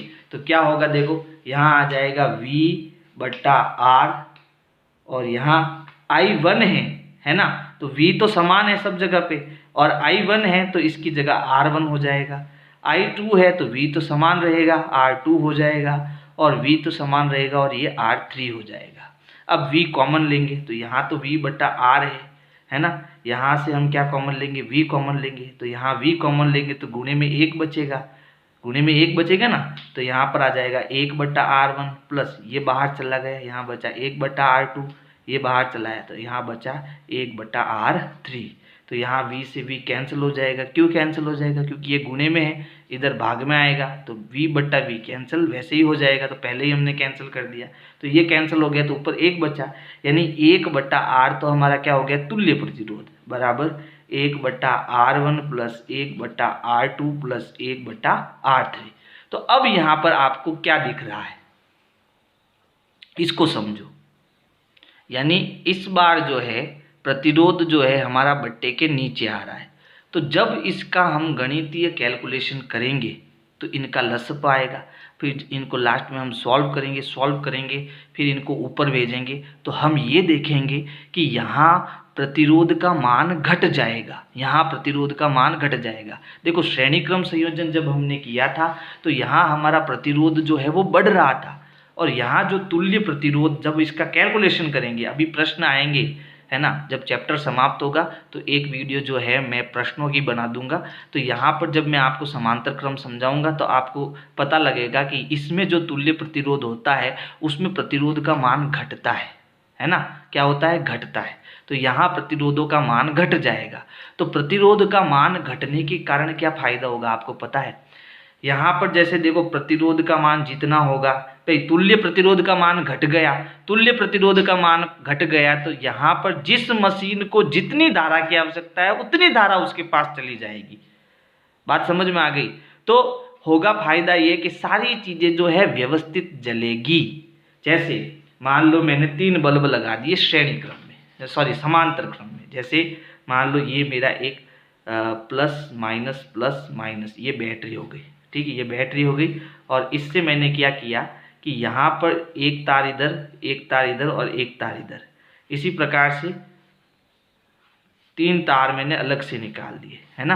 यानी ये मेन तार हो गए, दोनों सिरे मेन तार हो गए, और इस मेन तार में मैंने 3 तार और निकाल दिए, और इस मेन तार से 3 तार मैंने और निकाल दिए। फिर मैंने जो बल्ब था उसके एक सिरे को इससे जोड़ा और दूसरे सिरे को इससे जोड़ा, जो दूसरा बल्ब था उसके एक सिरे को इससे, एक सिरे को इससे, तीसरे बल्ब का एक सिरा इससे और एक सिरा इससे, यानी प्रत्येक बल्ब के एक सिरे को मेन लाइन से जुड़ा हुआ है, ठीक है। और प्रत्येक बल्ब के दूसरे सिरे को मेन लाइन से इधर वाली लाइन से जोड़ा हुआ है, यानी ये एक सिरा और ये दूसरे सिरे से दूसरे सिरे को जोड़ा हुआ है। तो ऐसा करने से हुआ ये कि जब इनको सब हम यहाँ से कुंजी स्विच को ऑन करेंगे तो सारे बल्ब एक साथ जलेंगे और कोई भी जो है जो छोटा मोटा नहीं जलेगा, बराबर जलेगा, व्यवस्थित जलेगा। ठीक है, क्योंकि यहाँ पर प्रतिरोध का मान बढ़ नहीं रहा है, यहाँ प्रतिरोध का मान ऑटोमेटिक कम हो गया। ठीक है, तो फायदा हुआ कि नहीं हुआ। दूसरी चीज, मैं चाहता हूं कि इस बल्ब को बंद करना, तो यहां से मैंने स्विच को ऑफ कर दिया, तो क्या ये दोनों ऑफ होंगे? नहीं होंगे, क्योंकि सप्लाई अभी भी जारी है दोनों तरफ। मैं चाहता हूं इसको भी ऑफ करना, तो ये दोनों ऑफ हो जाएंगे, लेकिन ये जलता रहेगा। यानी कि आप किसी भी अलग अलग तरीके से आप बंद करो, आपका व्यवस्थित बंद हो जाएगा, लेकिन दूसरी चीज आपकी जलती रहेगी। इसी प्रकार हमारे घर में जो कमरा होता है उसमें फैन का स्विच अलग होता है, लाइट का स्विच अलग होता है ना। तो अगर मुझे फैन ऑन करना है तो मैं फैन ही ऑन कर सकता हूँ, दूसरी चीज़ ऑन नहीं कर सकता। तो ये तो फायदा ही हुआ, नुकसान तो है नहीं। इसलिए हमारे घर में जो है हम क्या करते हैं, समांतर क्रम संयोजन करते हैं। अगला पॉइंट है, स्पष्ट है कि तुल्य प्रतिरोध का व्युत्क्रम तीनों प्रतिरोध के अलग अलग व्युत्क्रम के योग के बराबर होता है। व्युत्क्रम यानी बट्टे में। ठीक है, जो तुल्य प्रतिरोध होगा उसका व्युत्क्रम जो है तीनों प्रतिरोध के अलग अलग व्युत्क्रम के योग के बराबर होता है। तो ऐसे हमारा प्रतिरोध क्या हो जाएगा, घट जाएगा। यदि हम किसी परिपथ में बल्ब तथा विद्युत हीटर को श्रेणी क्रम में लगाते हैं तो क्या होगा, तो यही चीज होगी जो मैंने पहले समझाई थी, है ना। हमने किस में जोड़ा है इन दोनों को, हमने श्रेणी क्रम में जोड़ा है। तो श्रेणी क्रम में पहला नुकसान क्या है, तुल्य प्रतिरोध बढ़ जाएगा, जिससे तुल्यात्मक धारा कम हो जाती है, इसलिए प्रत्येक उपकरण की शक्ति कम हो जाती है। यानी कि जितना बल्ब जलना चाहिए उतना स्पीड से वो बल्ब नहीं जल पाएगा। दूसरा है, यदि एक उपकरण फ्यूज हो जाता है तो दूसरा भी नहीं चलेगा। तीसरा है, श्रेणी क्रम में सभी युक्तियों को एक साथ ऑन या ऑफ करना पड़ेगा। समझ गए ना, ये सारी चीजें मैं पहले समझा चुका हूँ। घरों में विद्युत परिपथ समांतर क्रम में संयोजित किया जाता है, ऐसा करने से परिपथ में विभव समान रहता है, ये भी मैं समझा चुका हूँ। तो अगला पॉइंट है विद्युत धारा का तापीय प्रभाव। तो इसकी परिभाषा क्या है, किसी चालक तार में विद्युत प्रवाहित करने पर तार गर्म हो जाता है, इसे विद्युत धारा का तापीय प्रभाव कहते हैं। तो देखो, हम जानते हैं कि सारे पदार्थ जो है उसकी प्रतिरोधकता अलग अलग होती है ना। तो हमने एक ऐसा चालक तार लिया जिसकी प्रतिरोधकता थोड़ी ज़्यादा थी। तो ज़्यादा होने के कारण जैसे ही हमने उसमें विद्युत प्रवाहित की तो वो तार जो है क्या हो गया, गर्म हो गया। और इसी घटना को हमने क्या कहा, विद्युत धारा का तापीय प्रभाव कहा। यानी किसी तार में विद्युत हम प्रवाहित करेंगे तो वो गर्म हो सकता है, और यही घटना जो है विद्युत धारा का तापीय प्रभाव कहलाती है। अब ये तार गर्म होता क्यों है, इसको समझेंगे। तो यहाँ है, चालक का प्रतिरोध धारा बहने में रुकावट डालता है। देखो, प्रतिरोध को हम क्या कहते हैं, बाधा डालना। प्रतिरोध को हम क्या कहते हैं, बाधा डालना। यानी जो प्रतिरोध होते हैं वो विद्युत की धारा बहने में रुकावट यानी कि बाधा डालते हैं। ठीक है, इसको समझना। जैसे मान लो ये हमारा चालक तार है, ठीक है, और यहाँ पर आवेशों का प्रवाह होने के कारण क्या हो रही है, विद्युत धारा इस साइड में इधर बह रही है। तो विद्युत धारा किसकी वजह से बही, आवेशों के प्रवाह की वजह से। और आवेश हमारे यहाँ पर क्या है, इलेक्ट्रॉन है। तो यहाँ इलेक्ट्रॉन के बहने के लिए जब रुकावट होगी, यानी यहाँ पर जैसे मान लो ये इलेक्ट्रॉन है, ठीक है, तो यहाँ पर इसको चलने के लिए कोई ना कोई रुकावट होगी। रुकावट हमारी क्या है, प्रतिरोध है। रुकावट हमारी क्या है, प्रतिरोध है। ठीक है, रुकावट होगी तो जिसके कारण इस इलेक्ट्रॉन को यहाँ पर घर्षण होगा, और घर्षण के कारण ही जो है यहाँ पर ऊष्मा उत्पन्न होगी, यानी तार गर्म हो जाएगा। तो देखो, ये इलेक्ट्रॉनों के लिए रुकावट हुई कैसे, तो इसको हम आगे समझते हैं। तो आगे लिखा है, जिससे गतिशील इलेक्ट्रॉन निरंतर चालक के परमाणुओं से टकराते हैं। यानी यहाँ पर इलेक्ट्रॉन गति कर रहा है और यहाँ पर क्या है, बहुत सारे परमाणु हैं, है ना। तो यहाँ इलेक्ट्रॉन क्या करते हैं, इलेक्ट्रॉन यहाँ बार बार परमाणुओं से टकराते हैं। ये गतिशील इलेक्ट्रॉन है और परमाणु यहाँ पर आ रहे हैं, तो यहाँ पर ये इलेक्ट्रॉन टकरा रहे हैं। तो टकराने से क्या हुआ, इस प्रक्रिया में इलेक्ट्रॉन अपनी ऊर्जा परमाणुओं को स्थानांतरित कर देते हैं। यानी ये इलेक्ट्रॉन क्या है, गतिशील है, और ये बीच में परमाणु आ गया तो टकरा गया तो इसकी कुछ ऊर्जा जो है कहाँ मिल गई, परमाणु के अंदर चली गई, परमाणु में मिल गई। और यही जो ऊर्जा है ना, यानी परमाणुओं को स्थानांतरित करते हैं, इसके कारण चालक का ताप बढ़ जाता है। यही विद्युत धारा का ऊष्मीय प्रभाव है या विद्युत धारा का तापीय प्रभाव है। बात समझ में आई। यानी जो गतिशील इलेक्ट्रॉन है वो चालक के परमाणु, यानी यहाँ पर ये हमारा पूरा चालक है, और हम जानते हैं कि कोई भी पदार्थ जो है परमाणुओं से मिलकर बनाता है, और परमाणु में इलेक्ट्रॉन क्या करते हैं, चक्कर लगाते हैं। लेकिन जैसे ही वहाँ पर विद्युत धारा उत्पन्न होती है तो इलेक्ट्रॉन दौड़ने लगते हैं। इलेक्ट्रॉन दौड़ते हैं तो बीच में परमाणु की जो उसकी डिजाइनिंग होती है, परमाणुओं की डिजाइनिंग होती है, उसके हिसाब से बाधा उत्पन्न होती है। तो इलेक्ट्रॉन वहाँ परमाणुओं से टकराते हैं, टकराने के कारण इसकी जो ऊर्जा है वो कुछ परमाणुओं को दे देता है, और वही ऊर्जा जो है ऊष्मा के रूप में निकल जाती है। इसी को हम विद्युत धारा का ऊष्मीय प्रभाव या फिर तापीय प्रभाव कहते हैं। ठीक है। इस प्रभाव का प्रयोग हीटर, विद्युत इस्त्री आदि में किया जाता है। यानी हम जानते हैं कि भाई तांबे का तार हम प्रयोग करेंगे तो वहाँ पर वो तार इतना गर्म नहीं होगा, उससे हमें विद्युत धारा ही मिलनी है। लेकिन इसकी जगह हम टंगस्टन का प्रयोग करेंगे, टंगस्टन का प्रयोग, तो टंगस्टन में हम विद्युत धारा डालेंगे तो वो तार क्या होगा, गर्म होगा, और वो तार इतना गर्म हो जाता है कि हमें वो विद्युत ऊर्जा जो है प्रकाश ऊर्जा में मिल जाती है। ठीक है, किस में मिल जाती है, प्रकाश ऊर्जा में मिल जाती है। तो हीटर जो है, हीटर से हम क्या करते हैं, पानी को गर्म करते हैं, या फिर हीटर ऐसे भी होते हैं जिससे हम खाना भी पकाते हैं। विद्युत इस्त्री में क्या होता है, इस्त्री गर्म हो जाती है जिससे हम कपड़ों को प्रेस करते हैं। तो ये सारे किस वजह से हो रहे हैं, ये विद्युत धारा के तापीय या ऊष्मीय प्रभाव के कारण हो रहे हैं। अब हम जो है इसको गणितीय कैलकुलेशन से समझेंगे और एक महत्वपूर्ण सूत्र जो है वो बनाएंगे, है ना। तो यहाँ पर हमने लिखा है, आवेश वाहकों द्वारा किया गया कार्य ऊर्जा कहलाती है। यानी आवेश जो इस में दौड़ रहे हैं उसके द्वारा जो कार्य किया जा रहा है ना, यानी वो पदार्थ पर निर्भर करता है कि भाई कैसा कार्य किया जा रहा है। यहाँ अगर परमाणुओं की डिजाइनिंग ऐसी है कि इलेक्ट्रॉनों को जाने के लिए रास्ता सही से मिल रहा है, ज़्यादा कोई बाधा नहीं है, प्रतिरोध कम नहीं है, तो वो विद्युत धारा देगा। लेकिन अगर यहाँ बाधा बहुत ज़्यादा है तो वो तार क्या हो जाएगा, गर्म हो जाएगा। तो यहाँ इलेक्ट्रॉन यानी कि आवेश वाहकों द्वारा किस प्रकार का कार्य किया जा रहा है उसी को हम ऊर्जा कहते हैं। यानी वो कैसा कार्य करेगा कि हमें धारा मिलेगी या ऊष्मा मिलेगी, उस कार्य पर निर्भर करता है। समझ में आया। तो ये जो मैंने लाइन लिखी है अब उसको मैं किस में लिखूंगा, गणितीय रूप में लिखूंगा। तो यहाँ पर हमने क्या कहा भाई, आवेश वाहकों द्वारा किया गया कार्य ऊर्जा कहलाता है। यानी ये जो कार्य है वो हमारी ऊर्जा कब बनेगी वो हमें समझना है। तो देखो यहाँ पर कार्य कब, कार्य के लिए हमने एक परिभाषा पढ़ी थी। क्या पढ़ी थी कि कार्य, यहाँ पर हमने पढ़ा था कि विभवांतर क्या होता है। विभवांतर के लिए हमने पढ़ा था एकांक आवेश को एक स्थान से दूसरे स्थान में लाने के लिए किया गया कार्य जो है वो विभवांतर कहलाता है। और यहाँ अब हम W को परिभाषित करेंगे। तो W को परिभाषित करने के लिए ये जो Q भाग में है उसको उधर भेज दो।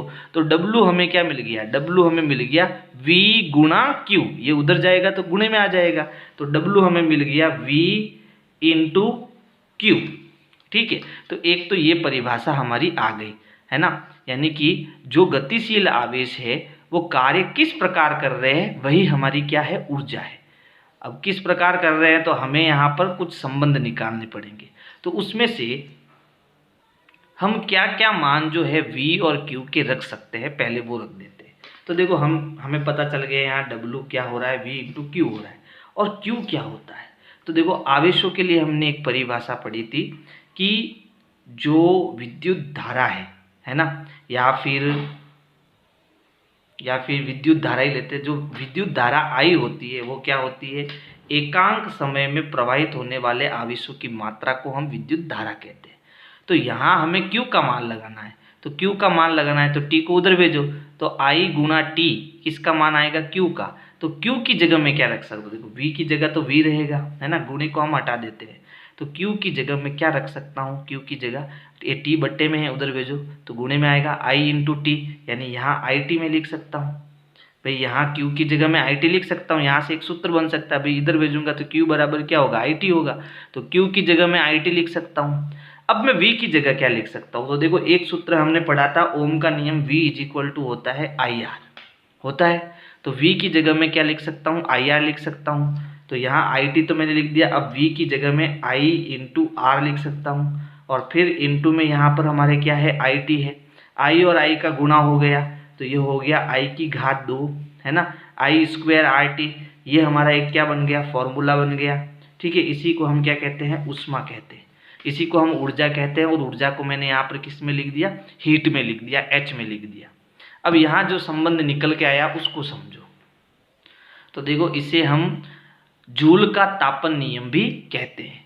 अब ये जूल का तापन नियम जो है हमें क्या बता रहा है, हमें ये बता रहा है कि यहाँ पर जो ये ऊर्जा है वो विद्युत धारा के वर्ग के समानुपाती होती है, यानी जितनी आप विद्युत धारा प्रवाहित करोगे उष्मा भी उतनी ही ज़्यादा हमें मिलेगी, ऊर्जा भी उतनी ही ज़्यादा हमें मिलेगी। ठीक है, अगर आपको ऊर्जा बहुत ज़्यादा चाहिए तो उसके लिए आपको विद्युत के वर्ग के समान जो है बहुत ज़्यादा विद्युत धारा डालनी पड़ेगी। दूसरी चीज़, अगर प्रतिरोध बहुत ज़्यादा है, क्योंकि समानुपाती है तो ये ज़्यादा तो ये भी ज़्यादा, ये कम तो ये भी कम, यानी अगर प्रतिरोध बहुत ज़्यादा है, ऐसा पदार्थ आपने लिया है जिसका प्रतिरोध बहुत ज़्यादा है, तो उससे आपको ऊष्मा भी बहुत ज़्यादा मिलेगी। जैसे आपने देखा होगा पानी को गर्म करने के लिए आप हीटर का प्रयोग करते हो, तो हीटर के प्रयोग करते हो तो जो वो छड़ होती है वो एक ऐसा पदार्थ होता है जिसकी प्रतिरोधकता बहुत ज़्यादा होती है, तो प्रतिरोधकता बहुत ज़्यादा होने के कारण जैसे ही आप उसमें विद्युत प्रवाहित करते हो, धारा प्रवाहित करते हो, तो आपने 220 वोल्ट अपने होता है वोल्टेज, है ना, तो 220 वोल्ट की विद्युत धारा उसमें बहुत ज़्यादा होती है, तो उसके हिसाब से ही जो है आपको ऊष्मा भी ज़्यादा मिलती है ना, यानी वो गर्म भी बहुत तेज होता है, तो उस पदार्थ का प्रतिरोध ज़्यादा होगा तो वो उसी के हिसाब से आपकी ऊष्मा ज़्यादा देगा।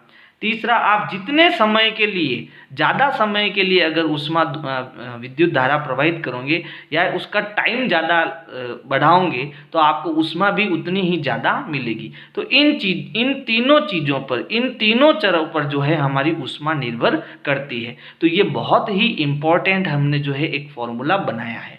ठीक है, कैसे बनाया, हम जानते हैं W बराबर QV होता है, और ये कहाँ से आया, हम जानते हैं, देखो वापस समझा देता हूँ, हम जानते हैं कि विभवांतर क्या होता है, एकांक आवेश को एक स्थान से दूसरे स्थान तक ले जाने में किया गया कार्य।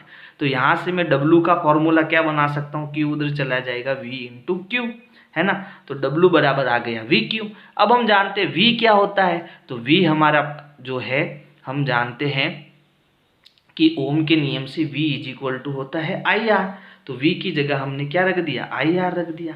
अब Q की जगह रख दो, पहले हमने ये लिखा था, अब की बार हमने ये लिख दिया, कोई बात नहीं, आप कोई भी चेंज कर सकते हो, हमें तो लास्ट में उत्तर चाहिए। तो Q बराबर क्या होता है, तो हम जानते हैं कि भाई एकांक समय में प्रवाहित होने वाले आवेशों की मात्रा को हम क्या कहते हैं, विद्युत धारा कहते हैं। तो अब मुझे Q से मतलब है, तो T को उधर भेजो तो ये बन जाएगा IT, Q उधर चला गया तो Q का मान क्या हो गया, IT, तो Q की जगह मैंने रख दिया IT। अब ये सब गुणे में है, तो W बराबर I से I का गुणा हो गया, I की घात 2, और ये R और ये T, यानी बहुत इंपॉर्टेंट फॉर्मूला हमने यहाँ निकाल दिया। बहुत सारे प्रश्न आप इससे सॉल्व कर सकते हो। ठीक है, तो ये हो गया हमारा विद्युत धारा का तापीय प्रभाव। अब हम पढ़ेंगे विद्युत शक्ति के बारे में। तो देखो क्या होती है विद्युत शक्ति, तो विद्युत स्रोत में आवेश वाहकों के कार्य करने की दर को विद्युत शक्ति कहते हैं। बहुत ही अच्छी चीज है, यानी जो भी हम उपकरण यूज में लाते हैं उसमें आवेशों के जो दौड़ने का काम है ना, आवेशों के दौड़ने का जो काम है उसकी दर, यानी कि हम कितने समय में कितना कार्य करवाते हैं, वही हमारी क्या है, विद्युत शक्ति है। ठीक है, तो इसका फॉर्मूला क्या हो गया, P बराबर WT, यानी एकांक समय में होने वाले कार्य की जो मात्रा है उसको हम शक्ति कहते हैं। विद्युत स्रोत में आवेश वाहकों के कार्य करने की दर को विद्युत शक्ति कहते हैं। तो P बराबर हमारा फॉर्मूला क्या बन गया, P बराबर बन गया W बट्टा T। तो इसका मात्रक क्या हो गया? तो हम जानते हैं भाई वर्क यानी कार्य का मात्रक होता है जूल और टी है सेकेंड, है ना, समय है तो यानी सेकेंड, ऐसा ही मात्रक सेकेंड होता है। तो मात्रक क्या हो गया? जूल प्रति सेकेंड। विद्युत शक्ति का मात्रक क्या हो गया? जूल प्रति सेकेंड। ठीक है। अब इस फॉर्मूले से हमें कौन कौन से फॉर्मूले जो है वो याद रखने हैं, क्योंकि परीक्षा में हमें कुछ भी पूछा जा सकता है, तो वो सारे फॉर्मूले हमें याद रखने चाहिए जो इम्पोर्टेंट हो। तो अब देखो हम क्या करेंगे, यहाँ पर ये हमारा क्या है? W, और अभी हमने W का एक फॉर्मूला बनाया था। W बराबर क्या होता है? QV होता है ना। तो यहाँ पर मैं W की जगह क्या रख सकता हूँ? QV रख सकता हूँ। तो यहाँ P बराबर हमारा क्या हो गया? QV बट्टा T हो गया, है ना। अब मैं Q की जगह क्या रख सकता हूँ? तो हमने पढ़ा था भाई Q बराबर क्या होता है? Q बराबर होता है IT, है ना, मैंने फॉर्मूले बताए थे आपको अभी। तो IT, तो Q की जगह मैं IT रख सकता हूँ। तो P बराबर Q की जगह हो गया IT और V अपने पास है ही और नीचे भी T है, तो T से T कट गया, तो P बराबर हमें क्या मिल गया? IV। क्या मिल गया? IV या VI। ठीक है, ये एक इम्पॉर्टेंट फॉर्मूला है।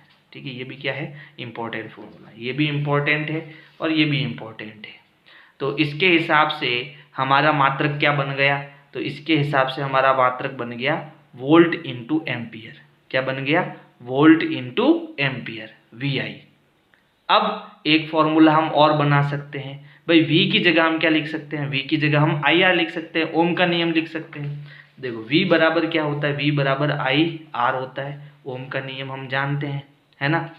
तो यहाँ पर P की जगह P, I की जगह I और V की जगह मैं IR लिख सकता हूँ, है ना। अब यहाँ I इंटू आई हो गया, I का गुणा कर दो, तो P बराबर बन जाएगा I का वर्ग into R, I square R। तो ये भी एक इम्पॉर्टेंट फॉर्मूला है ना। तो ये भी आपको जो है फॉर्मूला याद रखना है। अब हम I की जगह क्या रख सकते हैं, है ना। इस फॉर्मूले को और आगे बढ़ाते हैं। हम जानते हैं कि V इज इक्वल टू होता है IR और I की जगह हम रख सकते हैं, इस R गुणे में है उधर भेजो, तो I बराबर क्या होगा? V upon R। तो अब I की जगह जो है हम V अपॉन R रखते हैं, तो P is equal to I की जगह मैंने कोष्टक बनाया, अब I के ऊपर घात 2 है तो घात 2 यहाँ आ जाएगी इंटू R, और I की जगह मैं क्या रख रहा हूँ? V अपॉन R रख रहा हूँ, तो ये V अपॉन R हो गया। आगे सॉल्व करूँ तो P इज इक्वल टू, देखो वर्ग है तो इसके ऊपर भी वर्ग आएगा, इसके ऊपर भी वर्ग आएगा, तो ब्रैकेट खोलेंगे तो V की घात 2 होगा और R की घात भी 2 होगा, और यहाँ गुणे में हमारा क्या है? R। इनके बीच कोई निशान नहीं, मतलब गुणे का निशान है, तो एक R से ये एक R कट जाएगा। तो अब हमारे पास क्या बच गया? अब हमारे पास बच गया V स्क्वायर अपॉन R, है ना। P बराबर V स्क्वायर अपॉन R। तो ये भी एक हमारा क्या है? इम्पोर्टेंट फॉर्मूला है। तो ये सारा जो है आपको याद रखना पड़ेगा। फिर देखो आगे कुछ छोटे छोटे पॉइंट है जो आपके एग्जाम में पूछे जा सकते हैं। विद्युत शक्ति का SI मात्रक जो है वो वॉट होता है, वाट होता है। क्या होता है? वाट। और मैंने एक और मात्रक बताया था ऊपर, जूल प्रति सेकंड। तो चाहे आप जूल प्रति सेकंड कहो या फिर वाट कहो, दोनों आपको याद रखनी पड़ेंगी। एक मात्रक और याद रखना पड़ेगा, हमने एक सूत्र बनाया था P बराबर VI, ऊपर मैंने बताया था। तो इसका मात्रक क्या बन गया? Volt into ampere. वाट बराबर वोल्ट इंटू एम्पियर, ये भी याद रखना पड़ेगा। घरों में विद्युत सप्लाई 220 वोल्ट पर होती है। कितनी होती है? 220 वोल्ट पर होती है। तो देखो यहाँ पर ये जो वोल्ट है और यहाँ पर जो यहाँ वाट आ रहा है, वो दोनों अलग अलग चीज़ है। यहाँ वाट जो है वो वोल्ट इंटू एम्पियर है। यहाँ पर P हमारा किस में मात्रक है? वाट में है, ये विद्युत शक्ति है। तो वाट बराबर क्या होता है? वोल्ट इंटू एम्पियर होता है ना। तो ये 220 वोल्ट की जो है विद्युत सप्लाई हमारे घरों में जाती है। बात समझ में आई? और जैसे ही हम इसको एम्पियर से गुणा करेंगे तो वो विद्युत शक्ति में कन्वर्ट हो जाएगा। अब यहाँ पर हमें बड़े मात्रक याद रखने पड़ेंगे। तो यहाँ पर तो हमने वॉट के बारे में सीखा है, लेकिन जहाँ बड़े बड़े प्रोजेक्ट होते हैं ना, वहाँ पर आपको किलो वॉट में भी जो है इसको याद रखना पड़ेगा। तो 1 किलो वॉट कितना होता है? तो 10 की घात 3 वॉट। 10 की घात 3 का वॉट का मतलब क्या हो गया? देखो 1 किलो वाट का मतलब हो गया 10 की घात 3 वाट, यानी 1 किलो वाट बराबर 1 के पीछे कितने जीरो? 3 जीरो, यानी 1000 वाट। 1 किलोवाट में कितने वाट होते हैं? 1000 वाट होते हैं। और 1 मेगावाट में कितने जो है आपके होते हैं? 10⁶ वाट होते हैं, यानी 1 मेगावाट, ठीक है, उसका मतलब है 10⁶ वाट, यानी कि 10 लाख वाट। कितने? 10 लाख वाट, ठीक है। ये बड़े मात्रक है। यांत्रिक में शक्ति का सबसे बड़ा मात्रक अश्व शक्ति है। क्या है? अश्व शक्ति। और इसे हम एचपी से लिखते हैं, 1 एचपी से लिखते हैं। आप चाहो तो ऐसे लिखो या फिर इसको 1 एचपी भी लिख सकते हो, है ना, दोनों एक ही है, अलग अलग नहीं है। तो 1 एचपी कितना होता है? तो 746 वाट होता है। तो ये भी चीज़ आपको याद रखनी है। आपको सीधा परीक्षा में पूछ सकते हैं कि भाई 1 अश्व शक्ति कितना होता है? तो 746 वाट होता है। विद्युत ऊर्जा शक्ति तथा समय का गुणनफल होती है, इसलिए विद्युत ऊर्जा का मात्रक वाट घंटा यानी WH होती है। ये भी आपको याद रखना पड़ेगा। यानी विद्युत ऊर्जा जो है P जो है ना, वो शक्ति, अच्छा ये अलग है, विद्युत ऊर्जा की यहाँ बात हो रही है। तो विद्युत ऊर्जा को हम E से ले लेते हैं, है ना। तो विद्युत ऊर्जा क्या होती है? शक्ति इंटू समय, यानी P इंटू T। तो शक्ति तो हमारा वाट हो गया और T हमारा समय हो गया। तो वाट इंटू समय, समय यहाँ पर क्या ले रहे हैं? घंटे में ले रहे हैं। तो वाट इंटू घंटा जो ये है वो विद्युत ऊर्जा होती है। ये विद्युत ऊर्जा का क्या है? मात्रक है, ठीक है। देखो अब जितने भी टॉपिक आ रहे हैं उन सब में रटने वाली चीज़ें आ रही है, यानी जो आपको याद करना ही पड़ेगा।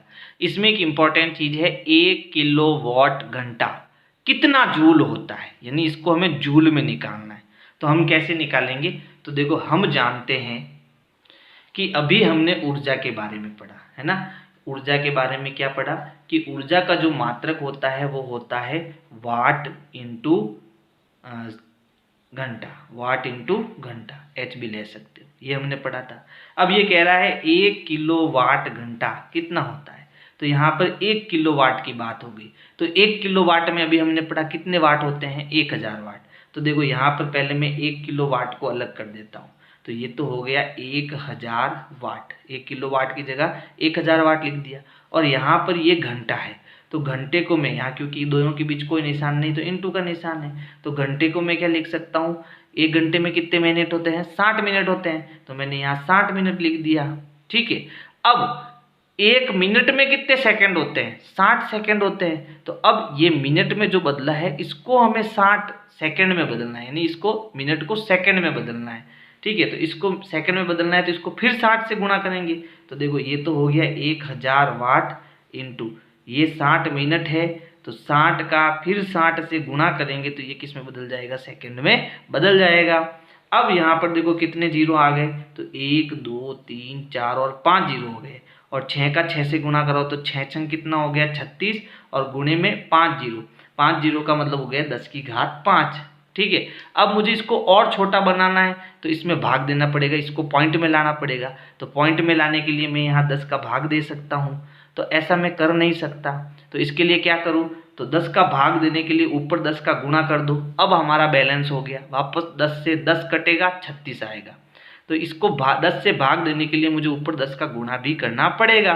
तो अब जैसे ही भाग दूंगा तो ये बन जाएगा 3.6 और 10⁵5, और फिर इसमें एक और जुड़ेगा जीरो, तो ये हो जाएगा 10⁵6। लेकिन अब ये किस में बदल गया? जूल में बदल गया, क्योंकि वाट इंटू सेकेंड आपका क्या होता है? जूल होता है। क्या होता है? जूल होता है, क्योंकि ये हमारा क्या है? कार्य है, और कार्य हमेशा किस में आता है? जूल में आता है, ठीक है। कार्य एक प्रकार की ऊर्जा है, आप ये भी समझ लो। अब लास्ट पॉइंट में हम पहुंच चुके हैं, जिसमें परीक्षा में कुछ छोटे छोटे प्रश्न हैं वो आपको पूछे जा सकते हैं। तो यहाँ इंपॉर्टेंट करके मैंने कुछ पॉइंट बनाए हैं, वो भी आपको रट लेने हैं पूरे के पूरे।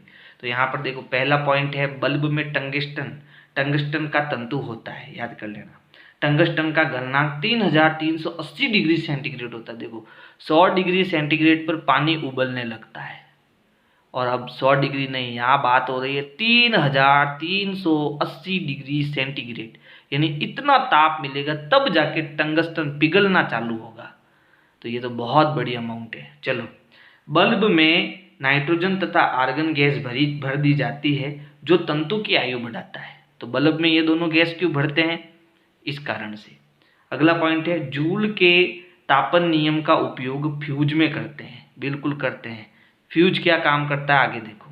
फ्यूज को परिपथ के श्रेणी क्रम में लगाकर परिपथ तथा साधित्रों की सुरक्षा की जा सकती है। यानी जो फ्यूज होता है उसको हम किस क्रम में लगाते हैं, श्रेणी क्रम में लगाते हैं। इसको समझना। जैसे मान लो एक छोटा परिपथ बनाता हूँ, ये प्लस माइनस, ये हमारी बैटरी हो गई, ये स्विच हो गया, ठीक है। और ये मेरा यहाँ पर एक परिपथ बना दिया बहुत ज़बरदस्त तरीके से, बहुत बड़ा परिपथ है, ये अपने घर का परिपथ है, ठीक है। इसमें सारी डिजाइनिंग कर ली मिस्त्री ने, तो सारी मिस्त्री ने डिजाइनिंग कर ली। तो यहाँ पर जैसे यहाँ इस भाग में जो है मैंने एक फ्यूज जोड़ दिया। क्या जोड़ दिया? फ्यूज जोड़ दिया। अब इस फ्यूज की विशेषता ये है कि धारा पहले इसमें से बहेगी फिर आगे जाएगी, क्योंकि हमने इसको श्रेणी क्रम में लगाया। किस क्रम में लगाया? श्रेणी क्रम में। यानी फ्यूज बंद हुआ तो सारा आगे जितना भी हमने कनेक्शन किया है लाइटों का वो सब बंद हो जाएगा। तो अब इसका इम्पोर्टेंस क्या है, इसको हमने क्यों लगाया? तो मान लो यहाँ से जो हमने विद्युत धारा देना चालू किया, तो यहाँ तो फिलहाल मैंने बैटरी लगाई है, लेकिन बैटरी की जगह मान लो बहुत, वैसे हमारे घर में 220 वोल्टेज का जो है विद्युत हो जो विभवांतर होता है, तो उतनी स्पीड से हमारे करंट आता है। लेकिन कभी कभी क्या होता है, अगर वोल्टेज बढ़ जाए मान लो, तो विद्युत धारा भी बढ़ जाएगी। और विद्युत धारा बढ़ जाने के कारण हो सकता है कि अगर एक नियत विद्युत धारा से अधिक विद्युत धारा अगर परिपथ में जाती है तो सारा परिपथ जो है, सारा कनेक्शन जो है वो खराब हो सकता है। तो इससे बचने के लिए हम आगे क्या लगा देते हैं? फ्यूज। तो जैसे ही तेज विद्युत धारा इसके अंदर जाएगी तो फ्यूज में एक तार होता है, तो जहाँ एक नियत मान से अधिक मान की विद्युत धारा आने के कारण वो तार पिघल जाएगा। और जैसे ही फ्यूज में ये तार पिघलेगा, क्योंकि ये श्रेणी क्रम में है, तो श्रेणी क्रम में होने के कारण परिपथ हमारा यहीं टूट जाएगा, और परिपथ टूट जाने के कारण आगे विद्युत की सप्लाई बंद हो जाएगी। यानी एक तरीके से विद्युत चलना पूरा बंद ही हो जाएगा, जिससे इस यहाँ पर जितने भी परिपथ में हमने कनेक्शन किया है, जितने भी उपकरण हमारे लगे हुए हैं घर के अंदर, वो सारे जो है सेफ हो जाएंगे, वो खराब नहीं होंगे। क्योंकि यहाँ केवल फ्यूज खराब होगा, यानी फ्यूज का तार खराब होगा, बाकी कुछ भी खराब नहीं होगा। और फ्यूज का तार एक सेंटीमीटर से भी कम होता है, खाली वो एक चीज़ खराब होगी, इसके अलावा कुछ भी खराब होने वाला नहीं। तो देखो फ्यूज कितने काम की चीज़ है, बात समझ में आई? तो आगे कह रहा है, फ्यूज में उचित गलनांक का धातु या मिश्र धातु लगाया जाता है, जैसे एल्यूमिनियम, कॉपर, आयरन, लेड आदि। यदि परिपथ में निर्दिष्ट मान से अधिक मान की विद्युत प्रवाहित होती है तो फ्यूज के ताप में वृद्धि होने से फ्यूज का तार पिघल जाता है और परिपथ टूटने से धारा प्रवाह रुक जाता है, और सारे जितने भी उपकरण हैं वो हमारे सेफ हो जाते हैं, सुरक्षित हो जाते हैं। अगला पॉइंट है, फ्यूज की अनुमत विद्युत धारा 1 ampere, 2 ampere, 3 ampere, 5 ampere, 10 ampere आदि होती है। यानी जैसा हमने परिपथ बनाया, चाहे आपका एक रूम का परिपथ हो, चाहे घर का परिपथ हो, या बहुत बड़ा मॉल है उसका परिपथ हो, कैसा भी परिपथ हमने बनाया है, तो जो फ्यूज हम तैयार करते हैं वो 1 एम्पियर का कर सकते हैं, 2 एम्पियर का कर सकते हैं। कि भाई एक ऐसा परिपथ बनाया जिसमें हमें 3 एम्पियर की ज़रूरत का फ्यूज का तार लगाना है, तो अगर उसमें उस फ्यूज में 3 एम्पियर से ज़्यादा विद्युत धारा की अगर एम्पियर की विद्युत धारा आएगी तब वो तार पिघल जाएगा, और इसके आगे जो उपकरण होंगे वो हमारे सुरक्षित हो जाएंगे। तो वो अलग अलग तार हो सकते हैं, है ना। अगर आपने मान लो एक परिपथ, बड़ा परिपथ है, और आपने कम एम्पियर का अगर वो तार लगाया है, ठीक है, तो पहली बात तो जल्दी से वो तार हर बार वो तार पिघल जाएगा, जिसके कारण हर बार फ्यूज उड़ जाएगा।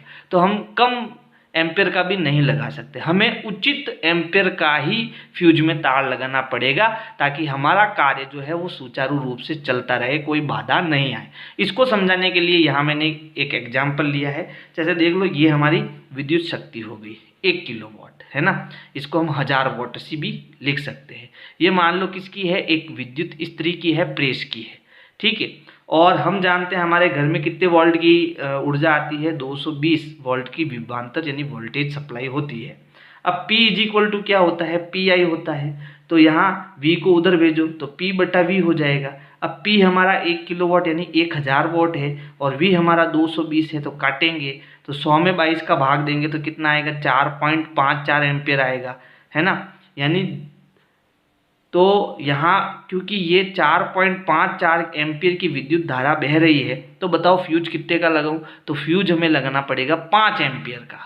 ठीक है, फ्यूज में जो तार हम लगाएंगे वो 5 एम्पियर क्षमता वाला लगाएंगे, ताकि 5 एम्पियर से ज़्यादा अगर करंट आएगा तो वो चीज़ हमारी ठीक रहेगी। 4.54 तक तो हमें किसी प्रकार की कोई तकलीफ नहीं है। ठीक है, तो चलो अब हम थोड़ा वापस रिवीजन कर लेते हैं। तो देखो, सबसे पहले हमने पढ़ा विद्युत के बारे में। विद्युत क्या होती है? विद्युत जो है, विद्युत एक धारा है, उसे हम आई से लिखते हैं। तो विद्युत धारा क्या होती है कि भाई एकांक समय में प्रवाहित होने वाले आवेशों की मात्रा को हम विद्युत धारा कहते हैं। विद्युत धारा का जो एसआई मात्रक होता है वो क्या होता है? वो होता है एम्पियर। क्या होता है? एम्पियर। और दूसरा मात्रक क्या होता है? कूलाम बट्टा सेकेंड, यानी कूलाम प्रति सेकेंड। ये दोनों आपको याद रखने हैं। दूसरी चीज हमने पढ़ी विभवांतर। अब देखो, एक बात और बताता हूं, इसमें हम एक सूत्र से 2-3 सूत्र बना सकते हैं। यानी अगर मुझे आई का मान चाहिए तो वो होता है Q अपॉन टी। अगर मुझे Q का मान चाहिए तो T को उधर भेजो, तो Q बराबर क्या बन जाएगा? IT। Q बराबर क्या बन जाएगा? IT। और अगर मुझे T का मान चाहिए तो T को इधर ले लो और I को नीचे ले लो, तो T बराबर हो जाएगा Q अपॉन टी। तो एक सूत्र से आपसे 2 एक्स्ट्रा और सूत्र बना सकते हो। फिर विभवांतर क्या होता है? तो विभवांतर हमारा होता है कि एकांक आवेश को एक स्थान से दूसरे स्थान तक ले जाने में किया गया कार्य क्या कहलाता है? विभवांतर वोल्ट कहलाता है। ठीक है, तो इसका जो एसआई मात्रक है वो वोल्ट है। और दूसरा मात्रक हमारा क्या हो गया? दूसरा मात्रक हमारा हो गया जूल प्रति कूलाम। क्या हो गया? जूल प्रति कूलाम। ठीक है, कूलाम यानी सी। और इससे एक सूत्र हम और बना सकते हैं। क्या बना सकते हैं? W का सूत्र बना सकते हैं कि कार्य जो होता है वो Q को इधर ले आओ, V इंटू क्यू के बराबर होता है। कार्य क्या होता है? V इंटू क्यू के बराबर होता है। और ये दोनों ही सूत्र हमारे आगे काम आएंगे। चलो, फिर ओम का नियम क्या होता है? तो हम जानते हैं कि किसी भी चालक तार में जो विभवांतर होता है वो उसकी धारा में वो उसकी चालक तार में बहने वाली धारा के क्या होता है? समानुपाती होता है। ठीक है, और इस समानुपात का हम निशान जब हटाएंगे तो V इज इक्वल टू क्या हो जाएगा? RI हो जाएगा। क्या हो जाएगा? RI या IR हो जाएगा। तो ये हमारा क्या हो गया? ओम का नियम हो गया। और इसी ओम के नियम से हम क्या करते हैं? प्रतिरोधों का संयोजन वाला नियम बनाते हैं। तो प्रतिरोधों का संयोजन कितने प्रकार का होता है? 2 प्रकार का होता है। तो पहला हमारा क्या हो गया? पहला तो हमारा हो गया श्रेणी क्रम संयोजन। क्या हो गया? श्रेणी क्रम संयोजन। तो श्रेणी क्रम संयोजन में हम क्या करते हैं? श्रेणी क्रम संयोजन में हम प्रतिरोध का जो पहले प्रतिरोध का जो दूसरा सिरा है वो दूसरे प्रतिरोध के पहले सिरे से लगाते हैं, और दूसरे प्रतिरोध का जो दूसरा सिरा है वो तीसरे प्रतिरोध के पहले सिरे से जोड़ते हैं। इस प्रकार के संयोजन को हम श्रेणी क्रम संयोजन कहते हैं। तो श्रेणी क्रम संयोजन में हमारा तुल्य प्रतिरोध क्या होता है? तो तुल्य प्रतिरोध जो है वो बढ़ जाता है। यानी R बराबर हमें मिलता है R1 plus R2 plus R3। तो ये हमारा श्रेणी क्रम का फॉर्मूला हो गया, है ना। ये R हमारा क्या है? तुल्य प्रतिरोध है। जबकि समांतर क्रम संयोजन में क्या होता है? तो समांतर क्रम संयोजन में हम तीनों प्रतिरोध जो होते हैं, तीनों प्रतिरोध, है ना, उसके सभी प्रतिरोधों के एक सिरे को एक तार से और सभी प्रतिरोधों के दूसरे सिरे को दूसरे तार से, यानी पॉइंट A और पॉइंट B से जोड़ देते हैं। तो इस प्रकार का संयोजन हमारा समांतर क्रम संयोजन होता है। और समांतर क्रम संयोजन का जो तुल्य प्रतिरोध होता है वो क्या होता है? तुल्य प्रतिरोध का व्युत्क्रम जो है वो अलग अलग प्रतिरोधों के व्युत्क्रमों के योग के बराबर होता है। यानी 1/R1 plus 1/R2 plus 1/R3। तो ये 2 फॉर्मूले हमें ये भी याद रखने हैं। ठीक है, तो ये श्रेणी क्रम और समांतर क्रम संयोजन हो गया। फिर हमने पढ़ा विद्युत धारा का तापीय प्रभाव। तो विद्युत धारा का तापीय प्रभाव क्या होता है कि जब किसी चालक तार में हम विद्युत धारा प्रवाहित करते हैं तो तार क्या हो जाता है? गर्म हो जाता है। इस प्रभाव को हम विद्युत धारा का तापीय प्रभाव कहते हैं। और इसका गणितीय सूत्र हमने कैसे निकाला था? तो हमने ये देखा था आवेश वाहकों द्वारा किया गया कार्य ही हमारा क्या होता है, W होता है। और W को हम क्या लिखते हैं, तो देखो हम जानते हैं, हमने अभी एक फॉर्मूला पढ़ा था कि भाई W बराबर क्या होता है, VQ होता है, V इंटू Q होता है। तो W बराबर हो गया V इंटू Q। अब V और Q इनकी जगह हम क्या लिख सकते हैं, तो V की जगह तो हम ओम का नियम लगा सकते हैं, और Q की जगह हमने एक फॉर्मूला ऊपर देखो Q बराबर IT लिख सकते हैं, ये हमने यहाँ से निकाला। तो मान रख देते हैं, तो V का मान भी रख दो और Q का मान भी रख दो। V का मान तो हो गया ओम का नियम, V इज इक्वल टू क्या होता है, IR होता है, तो V की जगह आ गया IR, ठीक है। और Q की जगह क्या हो गया, IT हो गया, तो यहाँ आ जाएगा IT। अब ये सब गुणे में है, गुणा कर दो, I गुणा I हो गया I की घात 2 R इंटू T। ये हमारा क्या हो गया, एक संबंध निकल के आया। और इस कार्य को हम किससे रिलेट करेंगे, ऊष्मा से रिलेट करेंगे। यहाँ पर जो कार्य हमारा बन के आया वो किस में आया, हीट में आया, ऊष्मा में आया, क्योंकि हम विद्युत धारा का उसमें प्रभाव पड़ रहे हैं। तो यहाँ पर जो हीट है, ऊष्मा है, वो धारा के वर्ग के समानुपाती होती है। ऊष्मा जो है वो प्रतिरोध के समानुपाती होती है, ऊष्मा जो है वो समय के समानुपाती होती है। तो ये तीन संबंध जो है विद्युत धारा के ऊष्मीय प्रभाव में हमने पढ़े हैं। लास्ट में हमें पढ़ना है विद्युत शक्ति। तो विद्युत शक्ति क्या होता है, आवेश वाहकों के कार्य करने की दर, यानी कि कितने समय में कितना काम हो रहा है, तो वो हमारी जो है विद्युत शक्ति होती है, ठीक है। तो विद्युत शक्ति जो है उसका मात्रक क्या होता है, तो इसका SI मात्रक होता है वाट, क्या होता है, वाट, ठीक है। और दूसरा मात्रक हमारा क्या होगा, W यानी कार्य हो गया जूल प्रति सेकेंड, जूल प्रति सेकेंड, ये हमारा हो गया वॉट का एक मात्रक।